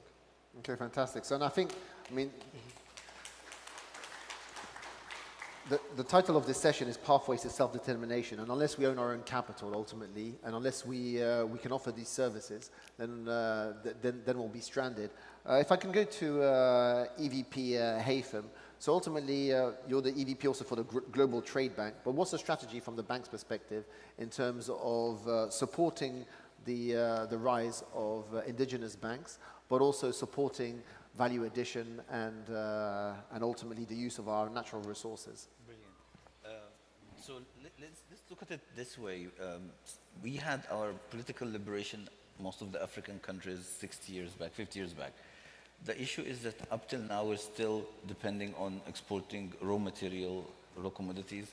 We still have low industrialization, low infrastructure, 60% of the world poverty, but at the same time when we trade between us, the ratio is inverted, where 15% of our trade is between us compared to Europe like 70. And the issue is now when we get access to capital, we don't notice that our strength is resources and youth. We get engaged in things like capital-heavy industries, low labor demand, not helping the labor. We have a lot of our assets owned by foreign ownership for our strategic assets. So the thing is, what we at the bank want to do and how we're supporting is that the solution for this is how to leverage our resources, commodities, and youth to obtain strategic assets, get capital through resources, put industries that are youth-oriented, and use this for our strategic building of education, infrastructure, and industry. We need to invest in those. We need to use our resources, being youth, and resources to invest in those. We need to get capex that go into industries, and we don't need to go to the end of the value chain, but we need to go to the sweet spot of the value chain where we create labor market, use our resource. We're a very young continent, and do this. In Afreximbank also now we're trying to go strategic when we're supporting our customer. We're talking about helping conglomerate financial institutions to acquire foreign assets as they exit. Yesterday we've signed a deal in Angola for an oil company to acquire foreign assets of oil now, growing their local content of ownership. You see what the refinery in Dangote were the major financier. We're all trying to play a role here in how to create this new conglomerate that will help this vacuum. There's a lot of products around supporting banks. Right now, for example, we're trying to support trade finance. We cover more than 130 banks in the continent, confirming the risk, enabling them to trade. We're pushing this very fast now to go to 250, and eventually we need to reach 500 of the 700 covered by us, enabling them to do trade. A lot of work now in the guarantee to help banks access equity and capital markets, supporting them in this. But the most of all, what I want to end up with is we need to leverage the power of digital. And unless we really understand that the fragmentation that we have in the 2 billion living not only in Africa, but Caribbean, diaspora, and the whole thing, without the power of digital will not happen. And this is where really going heavy into creating a collaborative platform for all banks to come their customer put their goods, they can finance each other customers, they can query and validate the KYC of the opposite party, they can get information, and above all, when you heard about it, the local currency payment system between the different African countries. I think this is our hope for a quick leap, because if every bank collaboratively go there, put their customers start trading, banks start to generate new business, this is how we really connect global Africa with REMOF and really move quickly into moving this 15% of trading between us to a Europe like 70%. Okay, thank you, EVP. I'd like to ask you a question. Actually, you joined the bank a little less than a year ago, and you worked for many years for an international bank, Standard Chartered. I just wanted to understand, ultimately, there must be a very different culture and very different mentality when it comes to risk assessment and in terms of operating on the continent. So what have you noticed, or what have you observed in the past 6 months or 9 months that you've been working at the bank? Yeah, it's an interesting question, because I work in Citi, Société Générale, Standard Chartered, and the way we look at risk is totally different. And I think we put a lot of emphasis now on the developmental content of the risk we're approving, and actually it's a maker or breaker for us. Projects with no developmental impact does not hold water. We look also at becoming bank of banks and the supermarket of banks. We're trying always to empower banks to do business and not compete with banks. So when we look at it, we always look at the local banks, taking the local business, we're behind them, we're supporting them, we're confirming their risk, and so on. And a lot of it also affected by, we're owned by almost all the African countries, they're our owners. How can we support them? How can we pay them back what they did together to create this bank? So a lot of our thinking, it goes beyond simply a credit approval to how can we support this country? And you find us in a lot of time going there when nobody goes. You saw the vaccine example, you saw a lot of countries where the lenders, where people look at it as a lending transaction, while we look at it as these guys are part of our ownership of the bank, these guys are part of Africa. So I have to tell you, it's like a totally 180 degrees different than what you think on a commercial bank. And it's about supporting the whole ecosystem. So you spoke about capex and different types of risks. So maybe we'll go to Marlene, who's the CEO of FEDER. And I saw on your website, I mean, I knew about the Arise deal, I knew about the Cabinda deal in Angola, but I saw also that you struck a number of other deals with Liquid and others. So you're taking a different type of risk ultimately. You're taking equity risk. Which, I mean, they say there's a lot of debt going into Africa, but not enough equity risk. So, so what's the focus? And obviously, Arise, we've seen the transformation in a number of countries, livestock in Chad, timber in Gabon, textiles or cotton and textiles in Benin. So, in terms of your own investments and ultimately value addition and transformation of economies is critical to how you're assessing your deployment of capital. So maybe tell us a little bit about how you're identifying the risk and the opportunities that you're seeing in the value addition ecosystem. Thank you very much. Thank you for the question. Can you hear me, everyone? Thank you. So yes, you know, we at FEDER, and just to give a little introduction to those who don't know FEDER. FEDER is the impact investment arm of Afreximbank. Essentially, we are the vehicle that is going to be deploying equity and quasi-equity into investment. We're currently managing a little less than $1 billion. We expect that over the next few months, we will be at over $1 million. And one of the three impacts that we're seeking really with FEDER is number one, to industrialize Africa.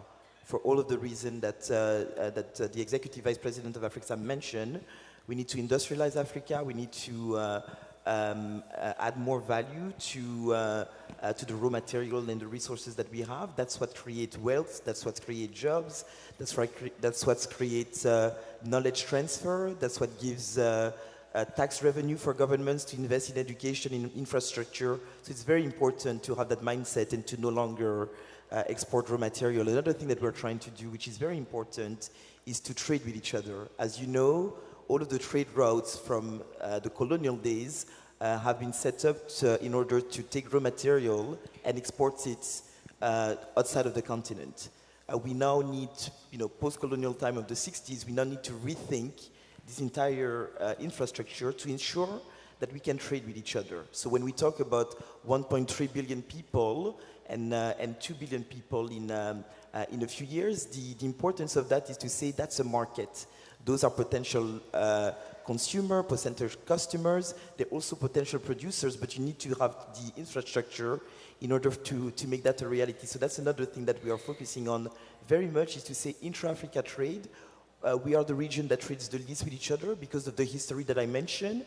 We have to reverse that. Why do I say that? Is that when we trade with each other, it's rarely raw material. It will be transformed products with a lot more added value. It's shorter value change, which is very good in the current environment. So that is something that we are very much pushing with transactions such as rice, where today you have meat that is produced in Chad that is sold in Gabon. You're going to have very soon T-shirts that are produced in Benin that are going to be sold competitively across the continent and outside. And the third thing that is very important to FEDA is value-add export. So we still want to transact with the rest of the world. We still want to do that, and we are very well positioned to do that. But we want to add value. Let me give you one example, because we're talking about global resources, Africa resources and CARICOM resources. If you just take critical minerals alone, and I'm going to talk about lithium, I'm going to talk about coltan, I'm going to talk about nickel, just those critical minerals alone, if we were to exploit them to the capacity that we have, we would capture 10% of global revenue. That's not me saying it, it's the IMF. These critical minerals are expected to generate 16 trillion in value over the next few years. That is enormous. I'll give you another example. If you want to talk about energy, Inga project in the DRC, potential for 100 gigawatts. That is all in hydro clean. So one thing that is very important when it comes to the resources, and this is where we need to be revolutionary as opposed to transforming step by step, is to say these resources don't feed you. I think that EVP mentioned it. What you want to do is you want to monetize it, because trends change, technology change. What you have underneath the ground is relevant today, may not be in 30 years. So you can't afford to really sit on it and be satisfied with the potential. That potential needs to be monetized so that you can diversify your economies, so that you can have the right infrastructure to ensure that you're providing your people with jobs and with opportunity for the pursuit of happiness. So I do think that there's really bold steps that we have to take when it comes to all of these reserves, metals, energy, different things, to ensure that we really take bold steps to monetize it today, to invest in our future. And I'll tell you one thing. Oftentimes people talk about and I'll stop there, they talk about the first mover advantage, and I have my little theory, which is sometimes there's a last mover advantage. I believe that us being a little bit delayed in terms of economic development versus the rest of the world gives us the opportunity to leapfrog. So we can now look at these resources, be very smart, and say, how can we do things bolder, better, more efficiently than the rest of the world, and leapfrog to truly resolve some of the challenges and truly attain sustainable prosperity. Thank you. And so when you're looking at projects and companies, are you seeing companies, Arise obviously is a great example, Dangote we know, but all these are companies that have managed to scale up successfully. So when you look at and Liquid Telecom to some extent have also scaled up successfully, but are there enough companies out there to have that sort of critical scale, critical mass to be able to produce and be globally competitive? Yes, I think that you have to start somewhere. So you start somewhere, you have to do it right, and then scale. But we have an investment in Mauritania, for instance. That's not a region where a lot of people go. A business that used to be trading, so they had a very strong distribution in Mauritania, and they used to trade food products. They decided to say, we need to do import substitution. Food is extremely strategic. We have the ability to produce food. So they're now in the production of eggs, chicken, and they're going to move to dairy. With a $40 million investment, they're going to be feeding 20% of the market. They're going to do it with quality products that are produced locally and that are competitively priced vis-à-vis what was imported before and well distributed. So these are the type of example. I think earlier somebody said, I think it was the chairman of Access, is seeing is believing. We believe in having this example, making sure that they are successful and sustainable, and then scaling it regionally at the continent level and make sure, or make sure that it inspires other players to do the same. So we do see, even at the more medium-sized businesses level, some incredible ability to scale. The demand is there. You just need to do it right. Okay, fantastic. So if I can come to the CEO of Fidelity Bank, and it's great to see so many women CEOs dominating Nigerian banking these days.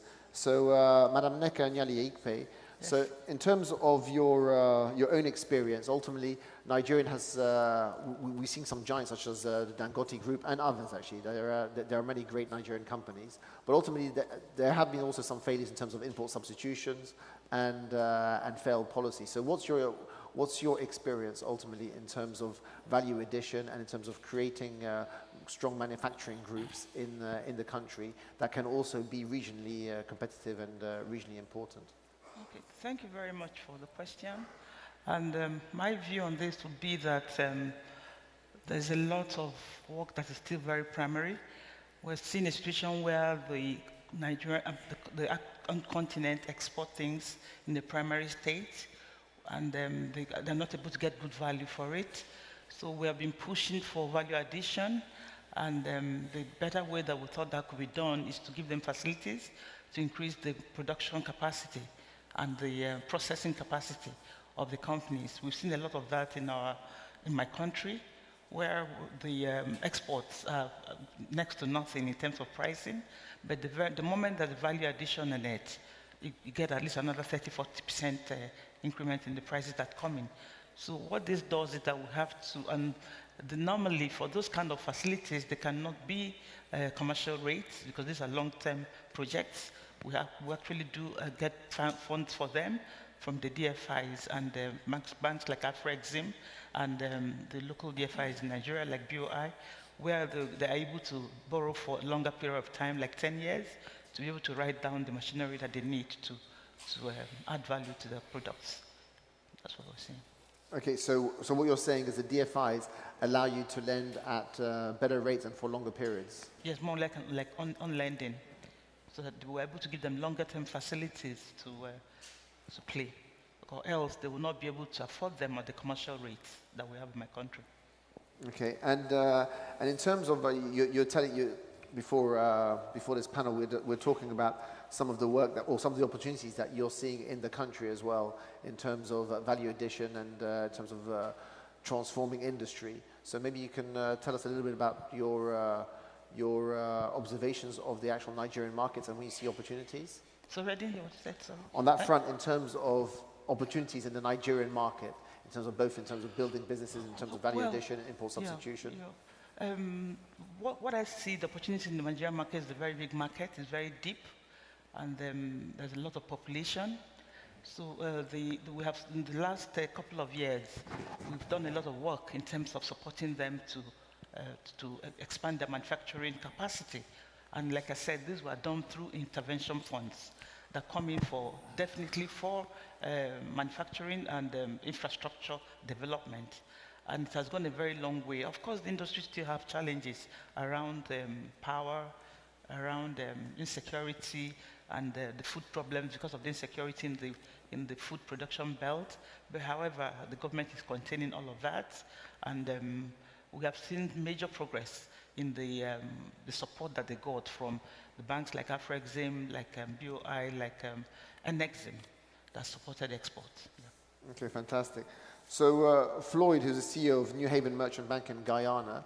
So I'm delighted to see that actually there's a lot more, thanks to some extent to interventions of Afreximbank and bringing business leaders to Guyana last year and previously. So you were telling me actually that the availability of capital is not an issue in many of the deals that you see. It's really the readiness to receive that capital from some of the companies that are asking for that capital. So can you elaborate on what you mean there? Sure, absolutely. Before I address that specifically, I want to say a couple of things. We should not rely exclusively on government for growth and development. It is the private sector is the engine of growth and development. The government's role is to create the enabling environment, and they have done so. Yesterday, we saw the commitment from heads of states to creating that enabling environment. But it's the private sector that has to take it and run with it. And that's where capital comes in, and institutions like Afreximbank. Historically, those capitals were, we went to the Western developed countries looking for those capitals, and it came with conditions. It came with heavy conditions, and we saw ourselves suffering under the weight of that debt. Thankfully, to institutions like Afreximbank, we can now finance our own growth and development, and that is a major, major step forward. In terms of access to capital, one of the things I hear constantly is that there is no access to capital. Capital is hard to come by. Small businesses don't have access. What we have experienced, certainly in Guyana, is that there is no shortage of available capital. But capital goes where it's treated best. And therefore, there's the one side, which is the supply side of capital. There is a huge demand. But in order for that demand to be met, there has to be a readiness. And I don't find that we talk about that too often. And what I mean by that is this. Private sector institutions looking to access capital they have to be able to come ready, meaning they have to have the institutional framework that would allow banks to take the necessary risks. You need to have your management plan. You need to have your financial systems. You need to have your quality controls. You've got to have your financial controls, your feasibility study, your project plan, all of those types of things. And oftentimes, institutions don't have all of those things, and therefore it makes it very difficult. So I would say the focus ought to be on developing those institutions, getting them to the point where they're ready to absorb the capital that's out there. But there's no shortage of capital. The capital is out there. So you said the role of government is to create an enabling environment. I want to take you back on that. So is it the role of government also to support and build national champions? Oh, absolutely. Absolutely. The government, that's part of the enabling environment, right? Is to make sure that the institutional arrangements, listen, the African continent is the richest continent in terms of resources in the world. Between Africa and the Caribbean and the rest of the diaspora, we have the people, we have the expertise, we have the skill, we have the resources, and now we have the capital. What's missing is the institutional arrangement that harnesses and bring those disparate things together. So systems have to work. You know, when a product lands on a wharf in one of our countries, it should not take a telephone call to get it to move through the system. Or it shouldn't sit on that wharf for days. Because to the extent it sits there for days, every day there's a cost. There's money. Time waste is money waste. And therefore the systems have to be in place and they have to work. And government, their role is to make sure that those systems are in place and they work. The legal systems, all of it. The whole ecosystem that allows trade to flow freely and allows with the ease of doing business. You know, you should be able to go in, set up your shop, conduct your business operation, and it should be seamless. I mean, because my theory is that we should be supporting more of our own indigenous companies, which is what the Afreximbank has done ultimately with our own banks. But ultimately, we support FDI, so especially capital or companies that come from the West. We're less supportive of our own organizations, our own corporates, to help them develop and protect them. And just, I mean, when I read books from economic development books, the Americans were great at supporting their own local economies, so were the British. And of course, once they've grown their national champions, they say, okay, look, free trade and free markets. But ultimately, they were quite protective in nascent. No, absolutely. We signed an MOU with Afreximbank a year ago, and we're about to make that MOU a reality. We're in the process of working towards a accounts receivable factoring facility of $50 million, which we hope to materialize pretty soon. But that's an example of walking the walk. And it's an example of us financing our own growth and development. what I was talking about earlier. And that's due to Afreximbank making that facility available to us. Yeah, and bringing Nigerian expertise as opposed to US expertise in the oil and gas sector, for example. That's exactly right. Yeah. Exactly right. So, Mr. Sano, if you come back to you again, in terms of, Ethiopia has done very well in terms of developing its own industrial parks, special economic zones, textile and garments, for example. So what's been the role of government and the role of banks to make this happen? Okay, thank you very much.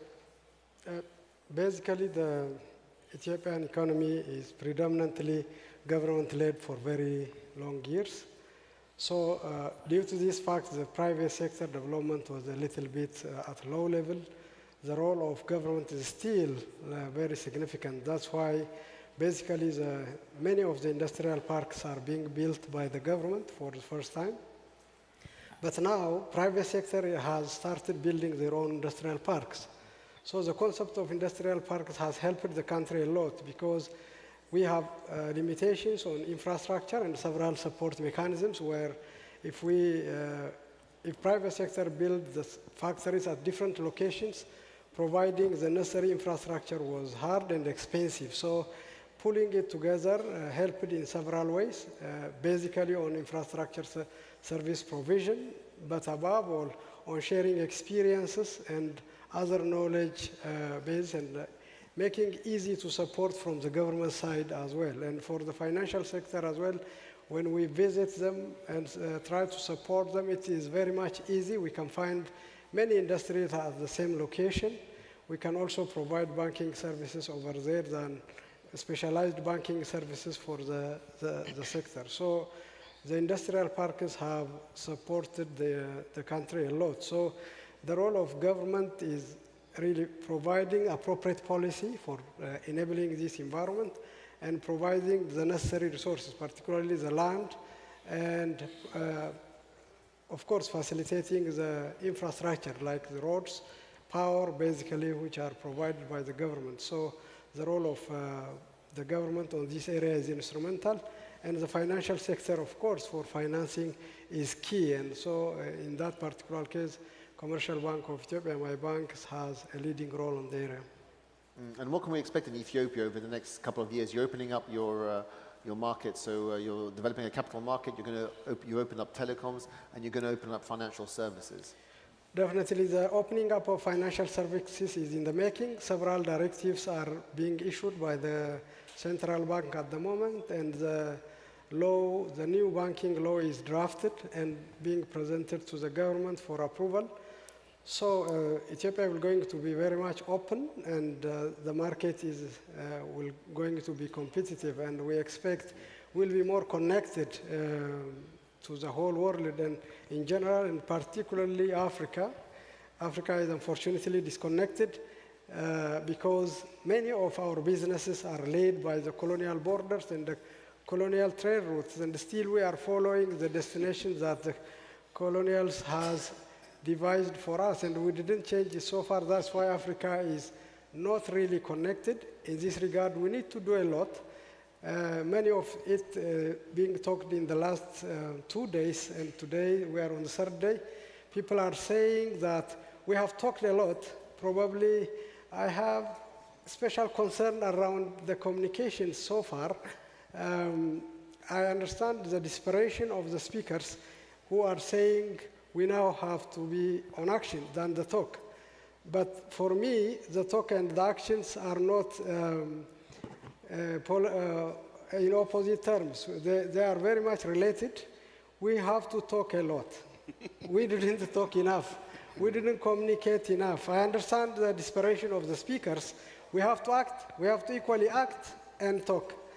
People don't know. We are not aware of where we are. Basically, all our education, information, all we have are creating our generations to depend on the Westerns, to celebrate the Westerns. Our students, our babies know that the Westerns are good, and we are telling them that Africa is backward. That's how we are educating, because the education material, every available thing is supporting the Western. So skilled labor is going out. We don't have anything that celebrates or that promotes Africa. So this kind of forum where we have to tell our people, probably this circle of people might be aware a little bit better than others, but there are many people who do not know what we are doing today. So communication is still very much important. Yes, equally, we need to act what we are talking here, but we should not downplay the communication, the talk. It is important. Yeah, well, thank you. And I think that's what the Africa Trade Gateway is trying to do, is trying to correct that information asymmetry that exists. But Simon, is Ethiopia on the radar of the 25 countries by 2025? Omar, I know you asked that question because you mentioned Ethiopia opening up the banking system. Absolutely, I mean, it's one of the biggest economies in Africa. So you cannot neglect Ethiopia as we expand. Obviously, we want to be everywhere in Africa potentially, as I mentioned, acting as a trade finance intermediary. It's a fantastic news that Ethiopia is now opening up their financial market to other African banks potentially to come and play. As he mentioned, it will connect Ethiopia more to the rest of the continent. So absolutely, it's on the map for us. Fantastic. On that note, it's keeping you between lunch and this panel. So thank you. A round of applause to our panelists. Thank you for your insights. The transformation is taking place, so let's continue fighting. Thank you. Thank you very much, Omar Ben Yedder there, moderating. Happy birthday, Omar. Okay, now, as Omar said, we're heading straight to lunch, but we're going to do lunch until 2:30. We'll have a quick lunch because we want to be back here because it's youth culture and creative sessions. You saw Wycliffe Jean here. You saw Boris Kojo. We also have the Olympic and world champion track and field runner Tonique Williams-Darling, and much, much more for you when you come back. So please, let's be back here at 2:30. You know that lunch is served in the lunch marquee. See you there. Okay, thank you. 2:30. Thank you.